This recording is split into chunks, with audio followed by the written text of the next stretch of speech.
Morning, Raptor Freak. Alexiot's here. Sunday morning, usually a Sunday special report, but you know what? It was a good summer league game yesterday. So much to talk about with the game. We're just going to do a reaction stream today to the summer league game yesterday against Philadelphia. Good times, and I appreciate everybody wishing me well on a third 300th stream in a row. I know, y'all, it's a big deal, but also in a way, it's not a big deal because you know what? I'm gonna get 500 soon enough, and then I'll get 1,000, and then we'll just keep going. But I appreciate the nice things y'all are saying here. Monique, I am Shanky, Raymond Jacob. So happy to have you guys here this morning. And yes, 300 streams in a row, y'all, today. Woohoot, woohoot, who raised the roof? Raise the roof.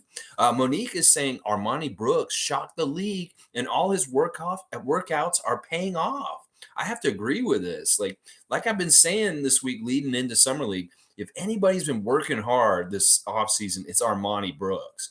This man has been running up and down all around, lifting weights, doing all kinds of crazy stuff. And he's showing his workout on IG. If you follow him, you would see how much he's working hard. And boy, did it translate yesterday. Armani Brooks was the man. His three-point shot was like a laser. He was hitting them like so good. He got them early and stuff. This is exactly the kind of stuff I was wanting to see from somebody in Summer League. Is somebody who's capable in scoring and shooting and making the three consistently. That this man, Armani Brooks, is doing stuff that we want Malachi to do. That Armani might have jumped ahead of him in the whole hierarchy of like getting time and doing things because he showed a consistency with his shot last night that was fantastic. I mean, he was he was a 50% shooter last night, 9 of 18 from the field. He didn't shoot as well from the 3-point range, 5 of 12, but 25 points. Armani Brooks, a plus 29 for the game. And the other thing that was really impressive about Armani's game yesterday is the rebounds. The man had one offensive rebound and then like 6 regular rebounds. So 7 rebounds at the guard position, didn't even start, came off the bench, played this game, and was the man for the Raptors. So awesome. So awesome to see. So yeah, let's see. We're celebrating by talking Raptors, Monique. You know that's how we celebrate here is we just love the Raptors and talk Raptors. This is the best way to do it. Oh my gosh. Good morning. I am Shanky. I appreciate that. Raymond Jacob, Shane Waters. Happy Sunday to you also. Congrats to us. It's not just me, y'all. This is a collective. This is both of us. We're all sharing this together. So many good things to talk about the Raps first summer league game. Delano Banton putting in work. One of the cool things about what we found out about Delano Banton yesterday is that he's better off the ball. That, like, listen, he's a great point guard if we're going to play like a up tempo, fast paced, fast break kind of game. But if we're not, if we're in a half court kind of offense, if the game is slowing down, it's kind of a half court game, Delano needs to be off the ball. This is what we've discovered last night. And they were saying this in the interviews before the game. Trevor Gleason saying he's not going to be carrying the ball, that he's going to be playing off the ball. And we saw the brilliant success of this. That when Delano isn't carrying the ball in a half court set, he can be a really good finisher. That he can use his length and quickness on screens and moving off of the ball to get a good, easy shot. And this is a very good development for him in his game because he's got duality to him now. He can be a point guard like he's supposed to be, like he is, and be the distributor. But now, if he has some offense off the ball and he's showing really good moves that way, this is a great development. And he was fantastic last night. He hit a couple really important threes at different times. He looked more confident with them. The other thing about Delano's game yesterday I really liked is he was shooting his free throws better. That this was a problem last year that he wasn't concentrating enough at the free throw line and he was missing free throws really badly. Well, he shot better last night at the free throw line. He got there quite a few times. He had 7 of 9 free throws last night, so he missed 2, and they did look bad, the ones he missed. But he did shoot way better at the free throw line. And overall, the Raptors did really well at the free throw line last night. But Delano, 21 points, 7 rebounds, 5 assists, a steal, and a block. He was 2 for 3 at the 3-point line, 6 of 11 from the field. That's just really good. The one thing that's really bad, though, he did have 7 turnovers.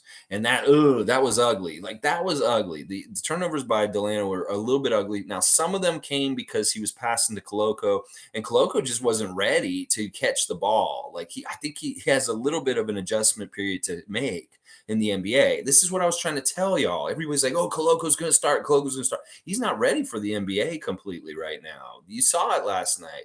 Like his offense was a little awkward and just a little bit like, he's kind of learned the little ins and outs of the difference between the NBA and college. And he'll be fine. Like the stuff, it wasn't bad what I saw about him. These are just little things that they can adjust and help him understand how he should do it differently and stuff like that. But he's definitely going to have to get better at anticipating good passes from really good passers on the Raptors. That he's going to be getting the ball sometimes, and he needs to be aware and ready to get it, because that was one of the problems with Coloco connecting with Banton in particular, was that they were throwing him the ball and he wasn't always ready. And that caused some of Delano's turnovers, unfortunately. So, all right, let's see what you guys are doing. I love having basketball to talk about. Isn't this so great? Like, wasn't it so fun to watch the game yesterday? It's like, oh my gosh, Summer League, you couldn't come fast enough. Congratulations. Thank you, G. I appreciate that. Tom Duke saying good morning and much appreciated. Much appreciated to you, sir. Also, sipping the tea. Monique saying, remember, it's all about commitment. Yeah, the Raptors are all about commitment, and they're not like hollow about it. Like this DJ Wilson signing and keeping him around, that was commitment. This is like, the guys showing up and all sitting in a row right in front court. That's commitment, that these Raptors are invested in our team and doing well. And that it was so nice to see 8 of them sitting in a row, like all in a row right there. We had a range of them. We had the newest Raptor, Otto Porter Jr. there. We had the 2 grizzled champion vets, Fred VanVleet and Pascal Siakam. We had Malachi, who's a little in trouble, but then we had Precious and Chris and Gary, and then of course Big Roy. They're also just smiling in the middle of it. That is such a fun group, and the fact that they all sat together all in a row and just palled around and were there, that was awesome. We just needed OG to be there also.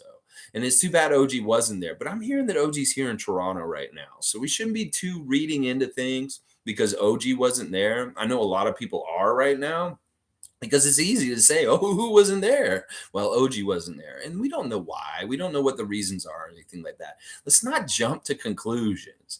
Now, I mean, after the game, there was a lot of powwowing, hanging out between, Sean Marks, Masai Ujiri, Rob Pelinka, and Adrian Wojnarowski. They're like showing them all just basically out on the floor doing the talking the talk, the Durant talk, the Westbrook talk, the Kyrie Irving talk. It's all going on out on the floor in the middle of Summer League, and you can see it. And people are saying we need lip readers to see what they're saying and stuff like that. I don't think they're any closer. And honestly, the way that I read it from the body language is that Masai's not listening to them really anymore. Like he's not totally serious about this because he realizes that Sean Marks wants way too much, and that he's not even going to like help him. He's not going to help him. So I don't think that we're going to do a deal. That the Raptors are really, really happy with what we're doing. And then it's going to take Brooklyn getting more and more desperate and finally accepting like our bottom offer for anything to actually happen. Because we don't have to make a deal. We don't have to do anything. And the Brooklyn, they're the ones in trouble and stuff like that. So it's awesome. Raymond Jacobs saying Brooks over Svi for me. Yeah, I mean, seriously, after that performance last night, the thing about what Armani was doing was these were deep threes, like, and they were like very forceful. Like, I'm taking these threes, I mean, not like taking them as the shots. I mean, I'm taking these points because they're going in.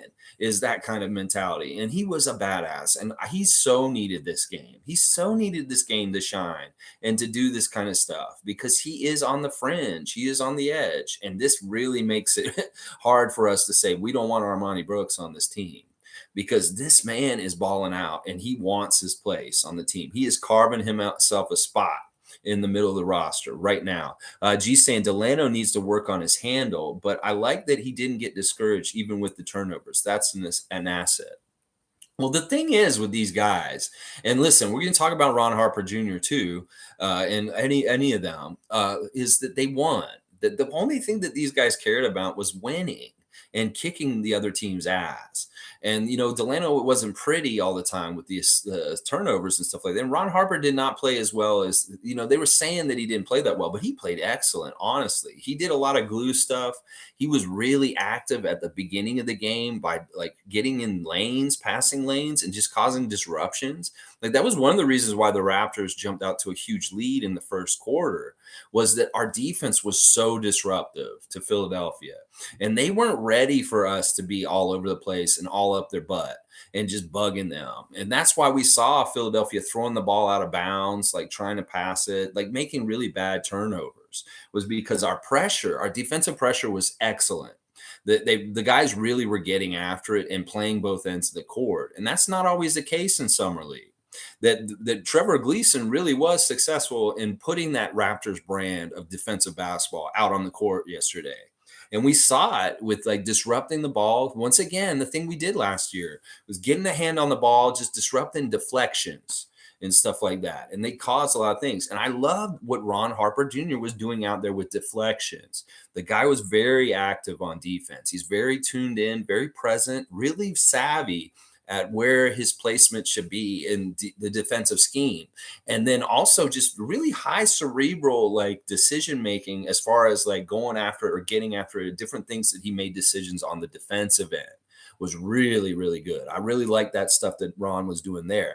Now, he didn't hit some of his shots, but he did score some points last night. Like, listen, he got 9 points. He was 2 of 6, didn't shoot as well. He was 1 of 5 from threes, but he did hit 1 3. He hit all of his free throws. He had 5 rebounds, including 2 offensive ones and 2 steals. And that's not bad. He did have 4 turnovers, though.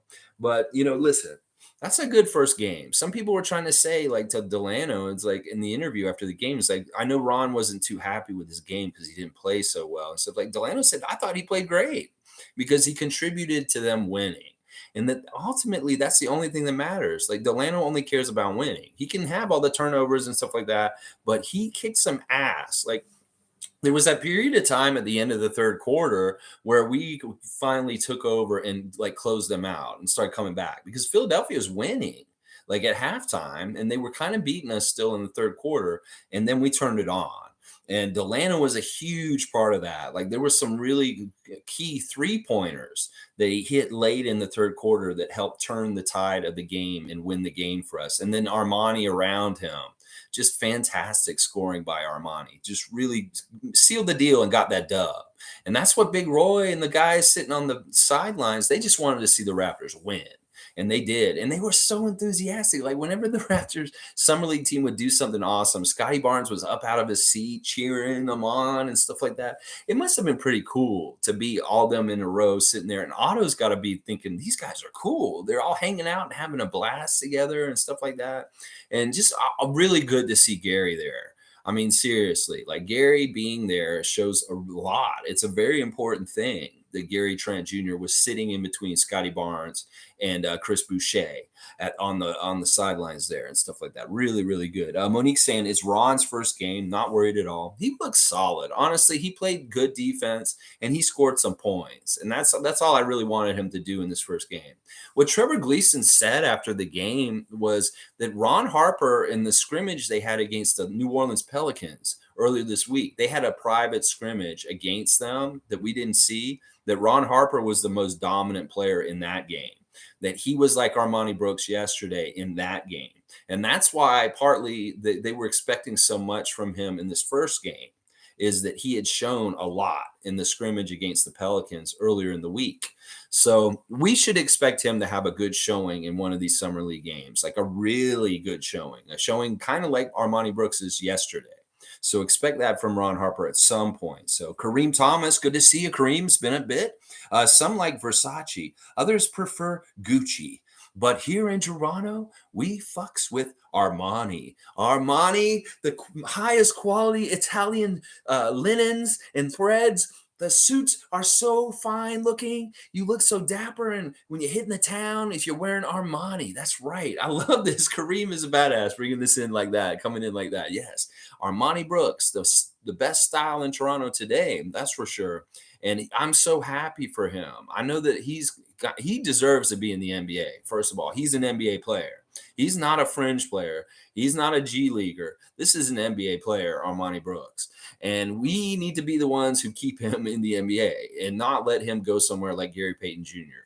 So this is important, Raptors. We got him under contract. We got to put him on the roster. He's going to make this team. I'm going to tell you right now, he's going to make this team the way he played last night. So Monique's saying Downton really surprised me. Yeah, Jeff Downton. He is interesting because all right, he's a player that Golden State had, and he's been let go, and now he's with us. So it may be the reverse Gary Payton II. The Doughton, I didn't realize how tall he was. First of all, he's only about my height, but he still looked really tall out there, like really long. Like sometimes like they did with Scotty last year, they said he's 6'7". Well, he's really 6'9". And I don't think that Doughton is really 6'3". I think he's really like 6'5" from the looks of him and his length. And the thing I really love about him, he was really aggressive on defense, and he has nice long arms for a point guard. That he's kind of like a DeLon Wright more than like a regular kind of point guard. And I like his length. Like he played really well. He shot well, 5 for 9. He was a big part of early in the game of us like getting that first initial lead in the beginning. 13 points, 9 assists, a rebound, 2 steals, no turnovers. Hit all 3 of his free throws. That's really good. A 9-0 assist to turnover ratio, and you're the designated point guard for the night. That's fantastic. Downton, you got some points and you're getting a second look. And, if we're looking at the Summer League rankings of guys that could possibly make the team, Jeff Downton just gave himself some good looks and some consideration. Because, he came out of the pack from like, I know that he's a little bit like celebrated already from Golden State and stuff like that. But we didn't know anything about him here in Toronto, and he had a nice Raptor debut yesterday. Really, really impressed. 9 assists, 0 turnovers. That's fantastic. Jeff Downton Jr. He's another junior, guys, because he had it on there. He surprised me too, Monique. Pleasant surprise. And the thing I like about him is that he's a tall guard. And that's really good. G's saying Doughton was great, controlled and confident. Yeah, he was a baller. He got out there and he was really like trying to help control things. Him and Delano were really a nice tandem together. And he was the reason why Delano could play off the ball and be more of a finisher instead of a distributor. And that was really good. Yeah, some of his passes were really good, Shane, weren't they? Like Jeff Downton. So we're going to have to keep an eye on him in the next couple games. So we'll have to see how he does. Sue's saying, good morning, everyone. Happy 300th show, Lexi. I hope I have enjoyed every show. Thank you so much. I appreciate that, Sue. You're welcome. And thank you for being here and all this stuff. You're a big part of, you guys all are of what this is. I'm nothing without the chat and the discussion with you guys. So I thank you guys so much. Tom Duke's saying, hard to swallow Karak's history, but he did play solid. Once again, like I have to say this, like Michael Vick was a bad person for dogfighting. And that's a horrible, horrible thing, but he did the time for the crime. We don't know if Karax has done the time for the crime. So I'm pretty sure he has. And that may be part of it. People make mistakes and sometimes they need second chances because they deserve them. You make a bad mistake in your life. And this may have been a really bad mistake that he made and that he's not really that kind of person. So I don't know. I don't like the fact that he's in there, but he did get in the passing lane and make a lot of steals last night. Like him in particular was really good at stealing the ball late in the game. He had 3 steals, 2 blocks, only 1 turnover. He had the highest plus minus on the team, y'all. He was a plus 32 out of all the Raptors yesterday. He hit both his free throws. He was 2 for 4 from the field. He had 2 offensive rebounds. It was a solid off the bench kind of game by Kurax. I don't think he's going to make the team, but he showed some good energy and defensive stuff and things like that. So it is what it is. So, but yeah, he was in there. He was in there and causing some trouble. Alistair saying happy 300. Thank you. Happy 300 to you, my friend Alistair, also. Yeah, Curtis was in the passing lane and he was causing some trouble for sure. Monique's saying, what do you think about Masai's recent comments? Okay, the ones with the golf course. Well, what he was saying was basically he likes his team and he doesn't see any reason why he needs to make a move. So there's no pressure on Masai. He's basically telling the press, he's like, I don't feel any pressure to talk to Sean Marks. I don't feel any pressure to like say, hey, yeah, let's do this. So and he likes his core, is what he said. He said he likes his team and he wants to see how his team does. So he's kind of tipping his hat that he may not do a deal with Brooklyn, that we may not, there isn't any kind of KD that's coming, guys, and that we're just staying put and we're staying pat. And I'm sure a lot of you, especially Monique, are very happy to hear Masai Ujiri say that. So it's really good. And that interview was on Friday, I think. It was before he actually came to Las Vegas. It was just him, like somewhere. It looked like he was on a golf course or something. He said, yeah, I got to get to Vegas now, is what he said at the end of it. Susan Brooks was on fire from three last night. Yeah, he was deep too. Like that's the crazy thing, Sue, about it was he was very deep with some of those shots. That was Fred VanVleet, Steph Curry kind of deep on some of those threes. And I love that he had one three late in the game where the play got broken down and he was a completely wide open and he nailed it. That's the shot that really, to me, shows that a dude is on fire or like he's tuned in and dialed into the basket. It's like when you're so wide open, he didn't catch the ball exactly right either. It kind of flubbed it in his hands. He adjusted his hands and he took his time and he still made the shot. And that was really impressive. Like the open shot. I'm not even talking about the shots where he's been guarded and stuff like that. Sometimes it's easier to shoot those shots. But when you're that wide open and there's pressure on you, everybody's watching. The whole Raptors core is sitting there pretty much. And you got to hit that open shot. If you miss it, that was the stuff that pissed me off the most about Svi last year. Was him and Malachi would get wide open shots, completely wide open, and they miss them. Well, Armani had a completely wide open three last night, and he nailed it. And that was really, really good. Kareem Thomas is saying DJ Wilson has great handles for his height. Would love to see him drive off the dribble instead of settling for jump shots. Yeah, his jump shot wasn't hitting last night. He had some nice shots. They just didn't drop. Let's see his stat line real quick. DJ started 2 for 9 from the field. He missed all three of his 3-pointers, 2 for 2 at the free throw line. Fantastic.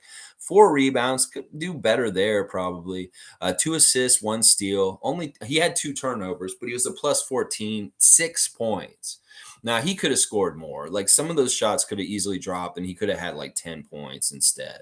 I think you're right that his handles are really good coming up the court, Kareem. Like he is some kind of like one of these guys that could rebound the ball and then push the ball up himself, kind of like Scotty or Precious or somebody like that.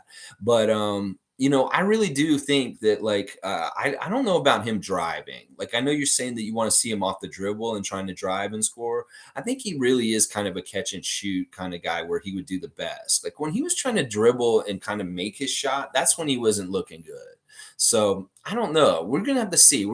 I think some of the pressure's off him now that he has a contract and that he's gonna be able to stick around probably. So maybe we can see some real development and not so much like, I need to do everything perfect and be really stressed out because I'm so close to making this team and I'm not on this team yet. So it's like he has a little bit of insurance. Maybe he can settle down and calm down and things will be easier for him. But like yesterday wasn't a good game for DJ. And it was really more about like him just slowing down and getting his shot to drop and just taking his time. It seemed like he was rushing a little bit. G saying Nets GM was all over Masai. Yeah, Sean Marks is there. Come on, Masai, let's make a deal and stuff like that. Masai's like, and Woj is right there. He's like standing right next to them. It's like, and I didn't see Woj tweet anything about that conversation since. So maybe he's doing something nice. He's saying, I'm not really. Maybe they didn't even talk about anything important at all. Maybe they didn't even do any trade talking. They're just hanging out and like catching up with each other, and they're not even doing it. I doubt that. They're probably talking trade. Alistair saying Armani is earning his stay. Yeah. This dude needs to be on our team because if he doesn't, he might go to another team and then he might burn us later. Like this is that kind of player with that kind of shooting, the way he did last night. It's like we don't want to piss him off and get him going to another team where he has a chip on his shoulder against the Toronto Raptors. So let's keep Armani in house and use him as a weapon for us. And I like him, man. Like, listen, if we could choose between him and Malachi and not have one of them on the roster, because I really don't think we need both of them. is that, yeah, he's the guy. Because like Malachi, in a way, he may have messed up like not playing in summer league. Like it's weird that those 8 guys sitting on the bench watching the game, 3 of them were in the summer league last year: Scotty, Precious, and Malachi. And now they're watching from the sideline and stuff like that. And that may have been not that Malachi, like maybe they're saying, no, you don't need to do this. You've done this twice already. But maybe you do need to do it because Armani's looking real good out there and your job may be in trouble on the Raptors and stuff like that. So, G saying exactly. Masai's body language was very relaxed and laid back. Yeah, he wasn't giving too much. He was just kind of standing there chatting and stuff like that. Sean Marks was a little bit shifting around, moving around, a little bit of like, Tom Duke saying Nick Nurse was interviewed during the game and spoke of Pascal wanting to go to the next level. Woohoo! Let's go. He also spoke about how OG played 40 games and we will get more from him too. That's a good sign that he's saying that he expects more from OG and Anunoby. That's good that he's not traded. Yeah, Nick Nurse was fantastic. Once again, these NBA TV people, Steve Smith and his little buddy that's with him, and the sideline reporter, Chris Haynes, fuck all of y'all. Y'all are, fuck you guys. Seriously. Like I didn't watch it on the with the Raptors announcers, which I should. They were better. I saw in the highlights they were much nicer. Like that one little idiot that was calling the game with Steve Smith. He's called us dinosaurs, and he's like gleefully saying, "Ever since I called them dinosaurs, the Raptors started losing." Like because the Raptors were killing them, and then he said the dinosaurs are ahead. But and then like in the third quarter, he's saying, "Did you notice how when I called them the dinosaurs, they started losing?" I'm like, what a hater! What a hater! And then they're sitting there interviewing Nick Nurse, and they're like, "What makes you think your team is good enough to compete and be a championship contender?"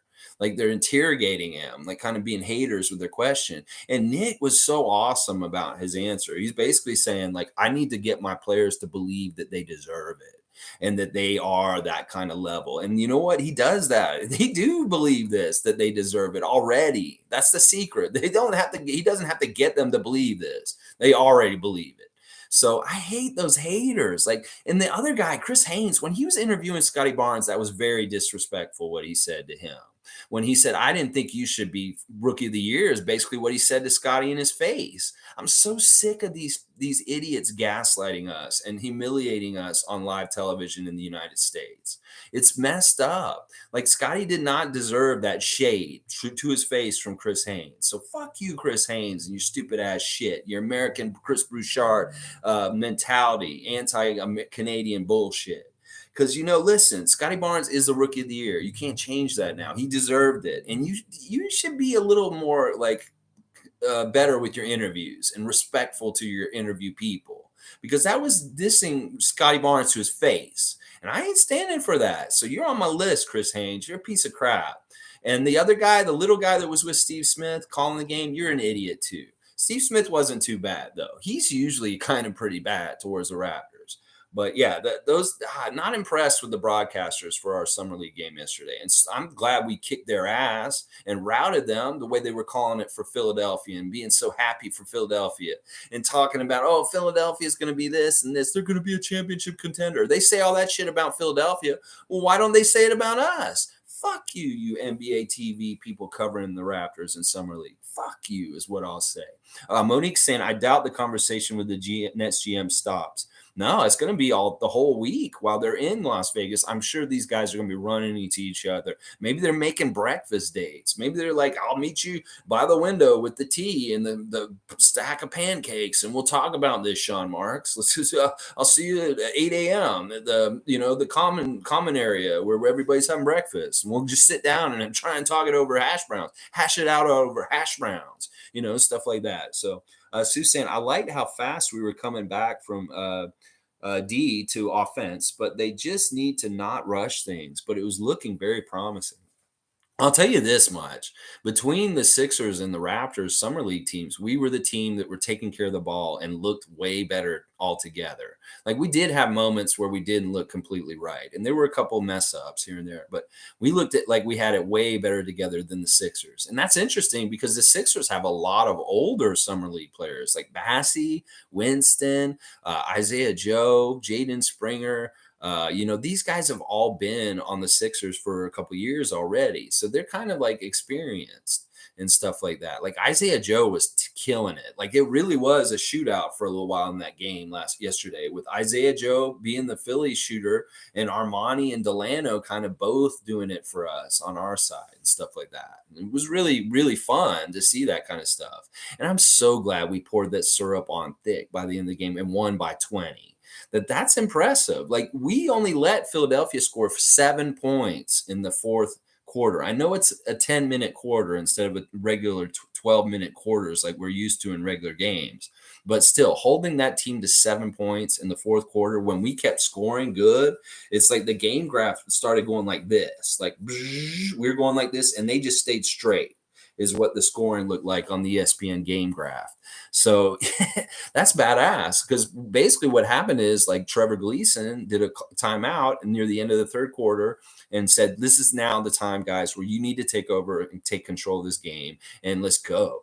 And they went out there. Delano hit a couple threes. We took the lead at the end of the third quarter. And then in the fourth quarter, we just started pouring that maple syrup on real thick, just like Tom Duke and I love.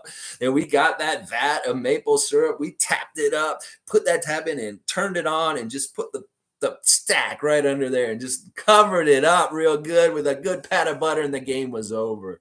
Because that's really what happened, is like we shut them down defensively. They couldn't do nothing in the fourth quarter. 7 points. Amazing. So good. Raymond Jacobs saying, do you want Pirtle back? Yes. Yeah. Yeah, I'd love to have Pirtle back. In fact, I like a tweet I just read before I went live today. Somebody's saying, forget about Durant. Let's go get Pirtle back, because San Antonio said he's available. They said this in the last couple of days, because they're going full tank. They want to allow Pirtle to go do something that he wants to do. So let's make this happen, Raptors. Can you figure it out without getting rid of any of our Canadian centers? Can you figure it out, Bobby and Masai, how to trade and get Jakob Pirtle? Trade Malachi for him if you can. I mean, do it.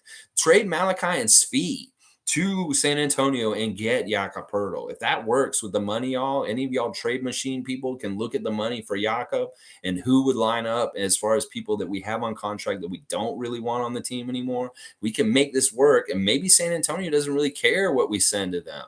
That Popovich may be like, Pirtle, we just want, you're a good dude. We like you. We're going into a new phase that you're not going to like, and we don't want you to be here for this.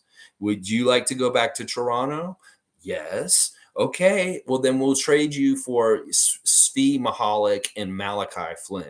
And boom, Pirtle's on our team all of a sudden. And these two guys are gone down there. And maybe Malachi can play a lot for a tanking San Antonio Spurs team and get a lot of time. And maybe he becomes an NBA player because he's on a shitty team and he's getting a lot of minutes and stuff like that. So it could be really good for Malachi. So I'd love to do that. Can we make this work, Bobby Webster? If you guys have any kind of your earworms in here listening to me, can you get this deal to get Pirtle back here? I know we're already big and we got a lot of centers already. Well, why not overkill it? Let's just keep going in this direction and make this very tall team, a very big team. Because Pirtle is a great starting center. And you may have to start him. Maybe not, because we're going to do what we did last year with a really talented starting five with Fred, OG, Gary, Pascal, and Scotty. But maybe you start Pirtle, because Pirtle has been a great starting center for the Spurs in the last year or so. So, yeah, easy question, easy answer, yes. And can we get our Deadwood on our bench sent to get him back? Can we work this out? Shane Waters is saying, sorry, I just it jumped on me real quick. I want to make sure I get everything. Shane Waters saying Scotty does an interview. The Raps went on an 18-2 run to finish the game. If that ain't radiating a winning aura. He is so cool. Like, seriously, Scotty is so cool. He's such a kid and still like very like young and like just such an exuberance. And you see him adapting Delano in the middle of the game. You see him sitting next to Earl Watson, picking his brain and learning from him. He's like in between the coaches, like Bjorngren, Nick Nurse, Adrian Griffin, Earl Watson. And then on the other side of him is like Precious, Chris Boucher, Gary Trent Jr., Pascal, Otto, and Fred. Like, it's just cool that we had that whole row of Raptors there. And like there were Sixers there at that game also, but they didn't even realize they were there. It's not like these guys are superstars like Scotty Barnes. Scotty Barnes attractive, brings attention on him. Meanwhile, Maxey and Yang are sitting at the other side of the court for the Philadelphia side, and nobody pays attention. They're like an afterthought. Like Yang came over and they interviewed him eventually when they saw that he was there, but they didn't even realize Maxey was sitting at courtside until like the fourth quarter. They finally showed him then. It's funny. Like I guess they just didn't realize he was there.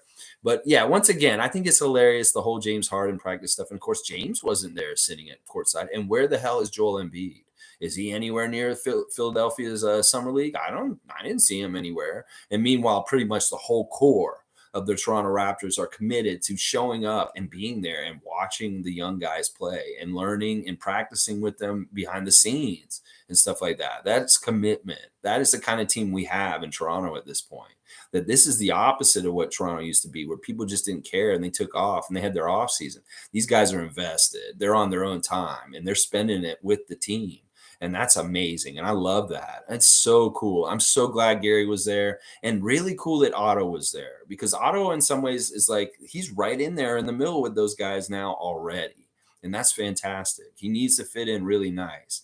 We just needed OG. If OG had been there, it would have calmed down a lot of things. So we just needed to see OG there also. So yeah, maybe Shane's right. The Scotty's interview really rubbed off on them, and then boom, all of a sudden they were gangbusters and killing it. Monique's saying we added another assistant coach, Melvin Lopez. He coached Dominican Republic in the European League. Okay, interesting. I'll have to see more about Melvin Lopez. I haven't really looked up Fab Flownery either. So we do have a couple of new coaches. Like if there's Rico coming in, Melvin Lopez, Fab. There's a couple of different ones there. G saying Otto with the Roots outfit. Yeah, he was wearing Roots, which is very Toronto, very Canadian in his old school Roots outfit. Like some people were saying, like if they know their Roots apparel, they're saying that sweatsuit is not actually available anymore. He's got a vintage Roots sweatsuit on, and very interesting. Otto seems happy. King on top of the hill. Yeah, it's just cool that he was there and he was sitting to Pascal. I'm sure that those guys were talking back and forth about things, and I really love the picture of the three of those two with Fred, and them saying NBA champions, because those three guys have rings. And it's cool to have these champion kind of guys leading our team and stuff. But honestly, I did not think Otto Porter would be at Summer League. And I really love to see the commitment. So I'll bet you he just got on the plane with everybody else on Friday. He's like, you guys have a jet and you're going to Vegas just to go? Hell yeah, I'll get on there with you guys. And like that jet that flew on Friday, Bobby, Masai, Scotty, Chris Boucher, Gary Trent Jr., Otto Porter, everybody who was in Toronto on Thursday probably got on there and flew out there together on the same plane stuff. G, is Roots popular in the U.S.? No, it isn't. I'm going to tell you that right now, Raymond Jacob. Nobody wears Roots Canada in the United States. I know from living half my life in the United States. I never, ever saw anybody wearing a Roots gear in Tallahassee. Never. Maybe in the northern part of the U.S., you'll have some Roots apparel bleeding over the border. But down south, you ain't going to see hardly any of it unless it's a Canadian who's down there as a snowbird or something like that. You will not see that stuff. It's not sold in stores, so you can't get it down there. So there you go. All right, let's see. Raymond Jacobs saying, cheers to 300, Tom. Let's have some drinks and pancakes. Yeah, why aren't we at Tom's house with the mimosas? He's got the tea out for me because I ain't having no mimosas myself. Monique saying, DJ Wilson got the coaching staff thinking real hard with the roster position. Well, this development that honestly I should have known and realized 17 players on your roster makes things a lot easier. And I think that it's already tipped the cap that, like, all right, DJ Wilson's under contract for 2 years now. His guarantee is this year, and then next season's not guaranteed for sure. So you have to show promise and that he's done strides in development and gotten better, and then he'll be more guaranteed next year. But I think he's guaranteed for this year. So that he should be on our team in a regular part of it in a way different than last year. Like he will actually get some time and get some chances to carve out a niche into the rotation. Possibly, we'll have to see. He has to succeed though. So, all right, Tom Duke's got he's got that pancakes out. He had such a good time watching that fourth quarter yesterday, I'm sure, and watching all that. Ooh, I can't wait for Tuesday now against the Bulls. It's like the next summer league game isn't until Tuesday. I'm like, I'm so hungry for it now. It's like we got a taste, and we're like, we want some more. We want some more. Let's see. Raymond Jacobs saying, keep DJ. The more bigs we have is assurance for injuries, COVID, etc. Yeah, keep DJ and go get Jakob Poeltl. Go get just more centers and just like be overwhelmingly tall and stuff like that. In fact, that was a little bit of what we were doing yesterday. Is like we looked a little tall at times on the court with DJ Wilson and Koloko, and Downton is a little bit tall for a point guard. Delano out there, we looked like a taller team than Philadelphia at times, and that was really helpful. Now we're going to talk about Koloko. Don't worry, I'm going to talk some more about him. Let's see. Alster saying, to me, he's not ready. Banton, another year at 905 would be good. Well, it's a weird thing, like with Delano. He kind of dominates G League. I'm not gonna lie. Like watching the G League games last year, he's kind of doesn't deserve to be down there. Like, because he really is one of the best players in the G League last year. And then in this summer league game yesterday, we saw him still like at that level. He's better than G League. I'm gonna tell you that right now, Alistair. But he'll probably get a lot of time down there anyway, just because he needs the good reps and things like that and stuff like that. So I'm just excited to see him continue to develop off the ball. That like listen, that maybe he is a little out of control when he's coming up the court and too fast and stuff like that. But if he can play off the ball and get the ball and then score that way and without being the distributor more and more, that may actually unlock him a little bit more than we did see last season. So that'll be very interesting to see how that develops more and more as him as like a shooting guard, small forward, instead of being the point guard distributor and stuff like that. They just want him to be able to play different modes. Like he can still do the point guard stuff, and we probably will use him as a point guard, but they want to broaden his horizons, and that's why they're putting it on him. He's like, you're not playing point guard tonight. Doughton is, and you're going to be the scorer because they want to try him with different roles. Tom Duke is saying, wish DJ nailed that open three. Yeah, he had a couple of shots that probably should have went down, but didn't. But he did have a nice alley-oop. And you know, I really love that a lot of the Raptors were hitting their free throws last night. Like everybody was hitting their free throws for the most part, which is really good. Sue's saying Bant made a couple of threes in a row and one that was from deep at last second of the shot clock. Yeah, that last second shot on the shot clock was really impressive because it was deep. And he had a guy kind of in his face too when he hit that one. See, that's the kind of stuff I'm talking about. That this kid is better than the G League like level. That Delano is like he doesn't necessarily. I mean, he should play G League this year, and he will. But like, it's really kind of he's in between. He's really close to being full time NBA. From what I can see. And the other thing about Delano that was really impressive to me yesterday, when he's shooting free throws, you can really see more definition on his arms. Like his arms are a lot thicker than they were at this time in Summer League last year. He was so skinny last year, but this year he actually looked like some more strength in his arms and muscle on his arms, which is really good because that's one of his main priorities is building muscle on himself. That he knows that's one of his biggest things is he has a slight build and that he wants to have stronger arms. So he did look like he had stronger arms just watching the game. Monique saying the summer league practices look intense. Justin Champagny wants the whole summer league championship. It's too bad Justin was hurt. Like I heard it was something with his finger that happened in practice. They really wanted to have that Champagny versus Champagny matchup, and it's not going to do him any service if he's going to be missing these games because he needs these games to show what he can do and how much he's grown and what any changes to his game since last season. And him not playing in this game really hurt him in some ways. It's not a good thing for him that he didn't play. It would have been fun to see the Champagnes versus each other. And yeah, when I saw that he wasn't starting, I was like, whoa, is he like, and then I saw he wasn't even in clothes to play. He was in street clothes. I was like, oh, this isn't good for Justin. It's not good for him. His brother had a weird beginning to his game. Let's look at Julian real quick on the other side. Julian started. He had played 16 minutes, 2 of 6 from the field, 1 of 5 for three-pointers. He did have that one nice three. 3 rebounds, 1 assist, 1 steal, no turnovers, 5 points. Nothing too extra special from Julian Champagny. I wasn't super impressed with him. But it is fun to see twins against twins. Alistair saying Christian Coloco will be dominant. All right, Alistair's brought up Coloco, so let's do my little deep dive in Coloco right now. All right, so Coloco last night for us, he got 12 points. Wasn't that around when I said like yesterday, Monique? You're saying how many points could Coloco get? I said, well, you could get around 8 to 10, 12. Is right around where I thought he would be. 4 of 11 from the field. He could do better. Like that percentage could go up real easy because like he should be making 60% of his shots just because most of his shots are going to be near the basket. And he's so damn tall. So him shooting 4 of 11, don't expect that too often. That's really jitters. I thought that in some ways Coloco yesterday was playing with first NBA game kind of jitters. That if anybody out there had them yesterday, it was Coloco. That you could tell he wasn't completely settled or comfortable.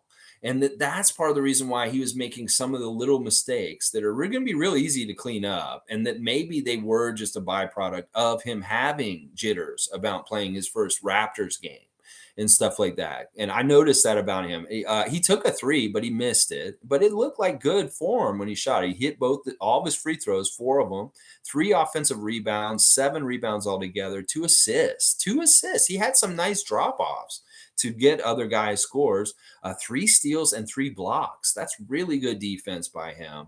And 12 points. Now, he did get 6 fouls pretty early. And they're saying in Summer League, you don't actually foul out. You can get 6 fouls and just keep playing. And so he really is going to have to work on the fouling. That's going to be another reason why anybody who thought Coloco is just instantly going to be an NBA starter, you're crazy. Because he has to learn how to play physically and understand the NBA reps without getting foul calls all the time. He's going to get a lot of fouls called on him. And partly it's because Nick Nurse wants him to hack at people. He wants him to be active and go ahead and hit them. That they want him to play that way and play physical and go after it. It's just he's going to have to refine his motions and the way he does it so that he doesn't get called for fouls. He looked a little clumsy at different ways and different times, like whether it was when he had the ball in the low post, he's trying to come up and score on somebody, and like a little bit of his footwork was a little weird. He bumbled things a little bit, but he still looked really solid. And the one thing that was really important about seeing Coloco yesterday was his shot blocking. And he did do some really impressive stuff with his coverage of where he could get to places quickly and his length and shot blocking shots. So he was a success. Like there was some jitters and some mistakes. It wasn't exactly pretty at times. It was a little ugly at times. There's some fundamental stuff that was really bad, but it's all stuff that can be taught and fixed by the coaches. And easy stuff to fix. So nothing really scary about Coloco, and he comes as advertised. Very, very long, very tall, and he can block shots. And the other thing is I want to see him, like I said, be more like physical down low and be able to guard guys pretty well. I thought that he was pretty dominant down there as far as like a physical presence. And you could tell the Sixers were not trying to go towards him and shoot over him, that they were respecting him as a shot blocking threat. And that Isaiah Joe, in particular, when he saw him in front of him, he faked the pass to another guy near the basket, and then like when Coloco left him and went there, then he took the shot. It's kind of like he had to throw him off at times because he knew he's right on him. And he can't do nothing about it. But yeah, Coloco, great job. Like honestly, I thought it was a very successful first game for the Raptors, but you could definitely see his jitters, and you can definitely see a lot of different fundamental things that a big man normally has problems with when they're first getting into the league. And that's learning the fouls and how fouls are going to go and footwork stuff and just other things like that. But he was really good. I like the fact that he missed a shot at one point and he got his own rebound and then he went right back up and dunked it. And that kind of stuff is really important. So he's really active and not giving up and stuff like that. Banton turned over the ball too much yesterday, guarding transit. Yeah, I'll agree with that.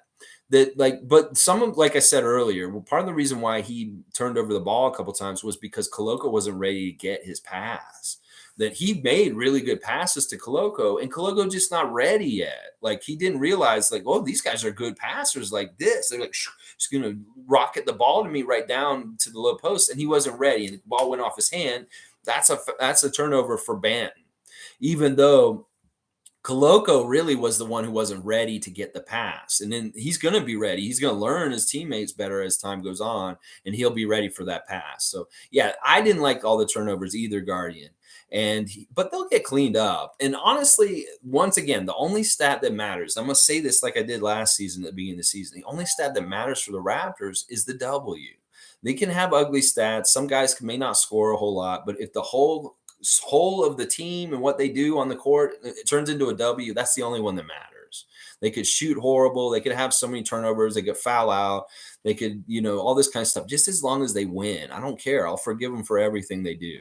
So I can forgive Delano for the turnovers if that's the one blight on his game yesterday. Like he did play, he shot really well yesterday, so we got to give him that. And I did really like seeing him off the ball and not being the distributor. But having 6 turnovers and not being the point guard, that's a little tough to take. Yeah, that's a little bit tough to swallow that he had so many turnovers and he wasn't even the point guard yesterday. So all right, let's see. Alistair saying we're getting a ring this summer. I want a ring in summer league. Like that's what they're saying. They give rings to the summer league winner now. Like Scotty got ripped off last summer. They were 4-1 in summer league last year, but 2 teams were 5-0, and they played for the championship. And Scotty didn't feel like that was fair. That Sacramento and Boston got to play for the summer league championship last year, and he felt like they got robbed of a chance to do it. And he was really mad about this last summer. I remember that he felt like the Raptors should have had a better chance, even though they lost one of their games. So you really do have to be perfect in summer league to get that summer league ring. It's so crazy they're giving people rings for that. I guess it's kind of cool. And you know what? In a way, it's great for these young guys who have no chance of making the NBA. Like guys like whatchamacallit, that Vital guy who came in, he was not good. The Christian Vital, he didn't play very good for us last night. But these guys that may never make the NBA, well, get a summer league ring. And then you can show that off to people in your life. And it's like, well, I didn't make the league, but I did win summer league championship in 2022. Ooh, yeah. Stuff like that. It's kind of weird.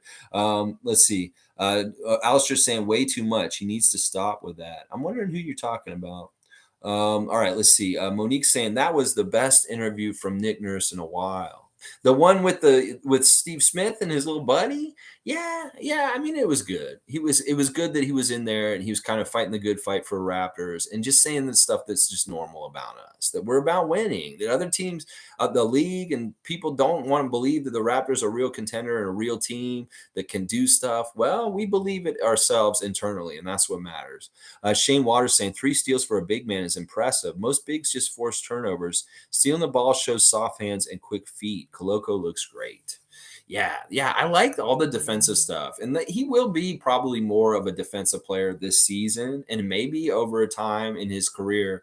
And, he gets more offensively adept. I don't expect him to be a big time scorer for us. But if he gets a 3-point shot and he's a 3-point threat all of a sudden, yeah, maybe he will be a big time scorer for us. So we'll have to see. We'll have to see what it is. But he's definitely coming as advertised with the shot blocking and just the great length and activity. And he did get up and down the court really well. Like he was running. There was one point, oh my gosh, Armani had this one play where they messed up and they were bringing the ball back up and he fell and he jumped up and sprinted down the court so fast. I was so proud of Armani, the way he ran down the court so quickly at one point in the game. You may remember the part where I'm talking about because he fell and the play was ahead of him and he was getting left behind and he sped up and caught back on defense so quickly. That's the kind of stuff that's going to get you on the team, Armani. That along with those crazy laser threes that you were shooting yesterday, those and showing that hustle to get back down the court. I know Nick Nurse saw that and he took note of that. I know he did. Because that's the kind of stuff he loves. Tom Duke's saying, Shane, he moves unlike any other 7'1" dude. He needs a few of my pancakes, though. Tom wants to fatten him up. Listen, he is definitely on the edge of the centers in the history of the NBA like David Robinson. that he's like kind of like got a forwards kind of body. Like centers used to be so bulky and wide, but he's skinny, so he's kind of like got a forwards body but a center's height. And he's like an Aiton. Aiton is a similar player to him. In fact, I think he's faster than Aiton up and down the court. Aiton's very mobile for a center, but I think Koloko may be more mobile than him. And that is really the special thing about drafting Koloko with our team. And what we're doing is we don't want a slow center that's going to slow us down in our position list and do different things. Koloko can guard guards. Like you can tell because of the way his lateral is pretty good, and like he's very quick. So he may lay off them a little bit, but he can make up for it with his length. Like if he's off of them a little bit and daring them to shoot, he can probably cover up that ground and block them still. So it's really finding that right distance on guarding a guard where Koloko can actually do it. So any kind of switching that may happen if we do positionless with Koloko out there is not going to be that much of a big deal. That he'll be able to switch and do it quickly enough and be able to do it in a way where it won't hurt us. So I'm really happy about this. So he really did pass the speed and kind of lateral quickness, kind of like up and down the court test that I had for him yesterday. He really did. Let's see. Monique saying Jaden Ivey injured already. Oh, that's too bad. That's too bad. I don't like hearing about that. And Pirtle Power. Yeah. Svi and Malachi for Yaka Pirtle would be so awesome. Bobby Webster, if you can do this, if you can figure out how to get those two guys for Yaka Pirtle right now, oh my gosh, you guys would be gods. You'd be so amazing to be able to do something like that. Because that would be perfect for us to get. All right, I love how much is so much here. I'm going to catch up, guys. Don't worry. I'm going to get to everybody's comment. Shane Waters saying it, Tom, extra maple syrup to bulk them up. Yeah, let's get Koloko a little bit more wider, a little bit stronger. The main thing with him is the workout with the strength conditioning. He's talking about Coach Lee, our strength and conditioning coach, and working with him. That like, listen, Koloko's already got wide shoulders and he has some muscle on him already.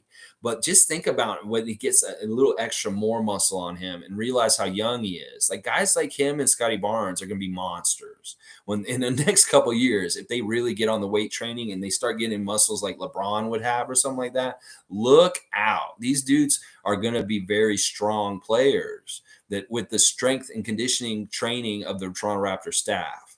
Like Koloko in particular, he said it himself. He's like, I want to put some more muscle on me. And when we see it, it's going to be great. Granny Evelyn's giving the seal of approval. She is so impressed with our boys that she is so happy to see the Raptors play and see them excel and be badasses. Granny Evelyn, we love you. We're so happy you're impressed and happy. Monique saying Rico already focused in the stands. Yeah. Denial saying Rico Hines observing what he needs to work on with who. Yes. Good morning, Denial. Every morning, 9:30 a.m. Eastern Standard Time, doing this. I hope you'll join us again.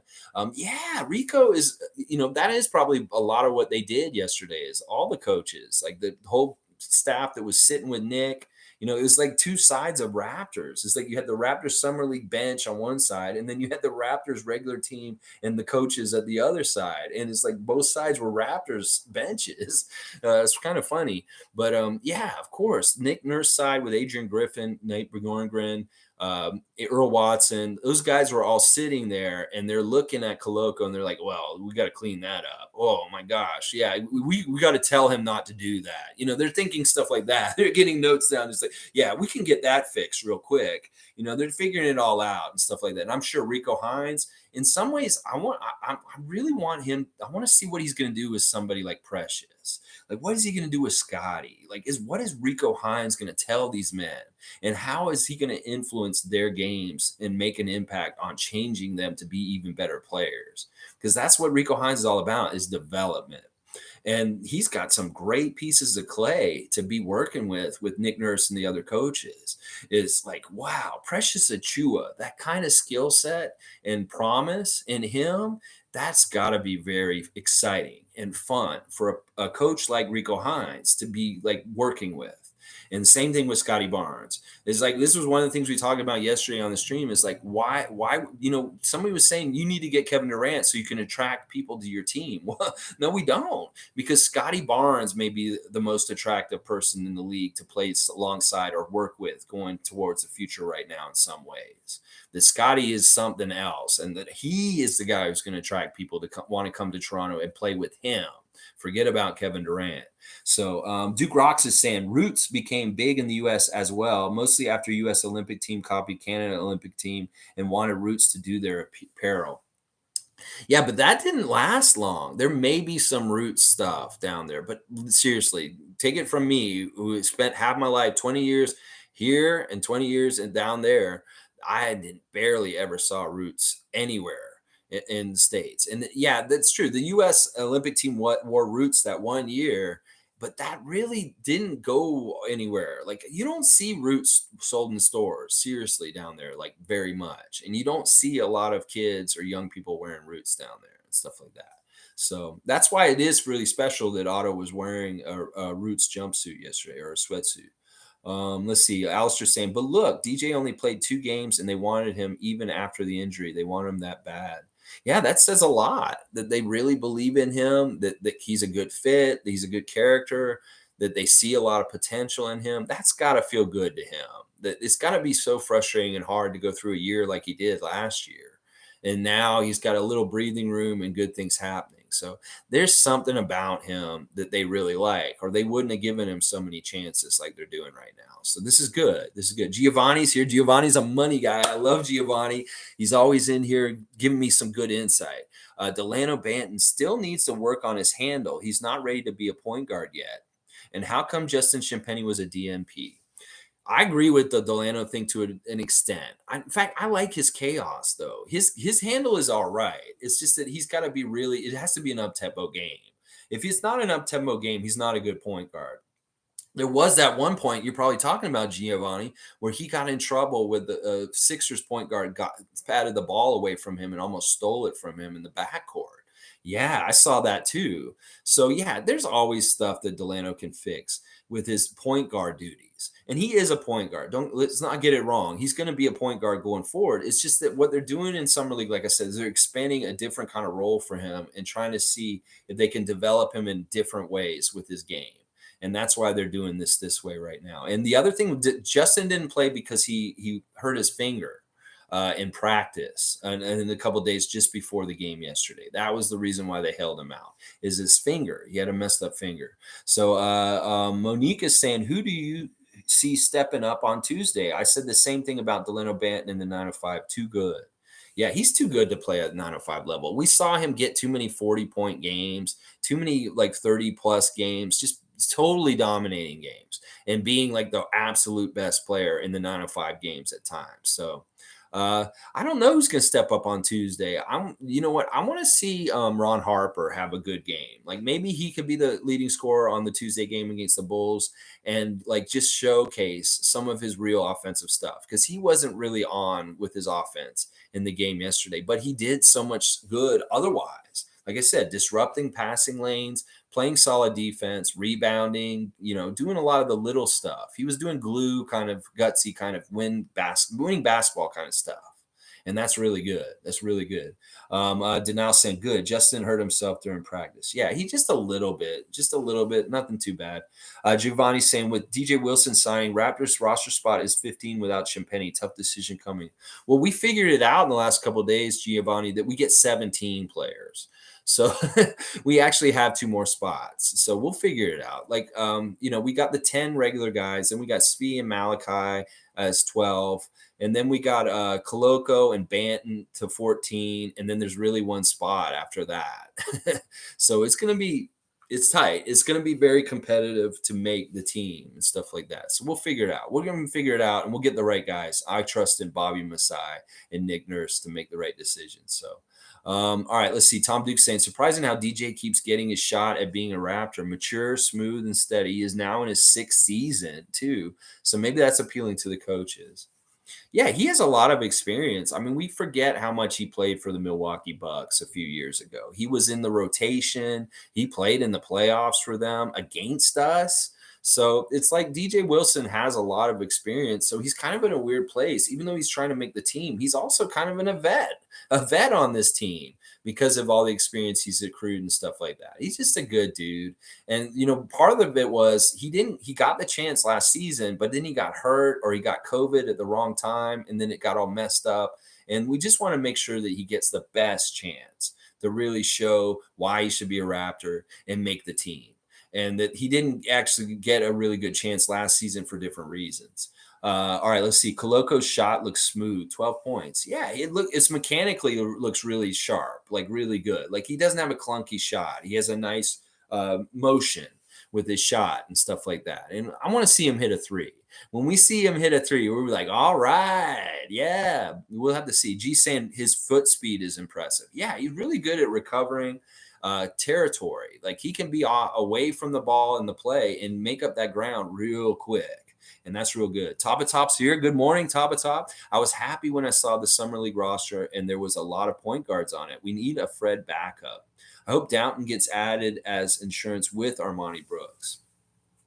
I understand your philosophy on this and stuff like that. You're worried because last year Fred was hurt and we needed more depth at point guard in some ways, but I still don't agree with this. And the reason why is because I want those point guard minutes to go to Scotty. I want those point guard minutes to go to Pascal.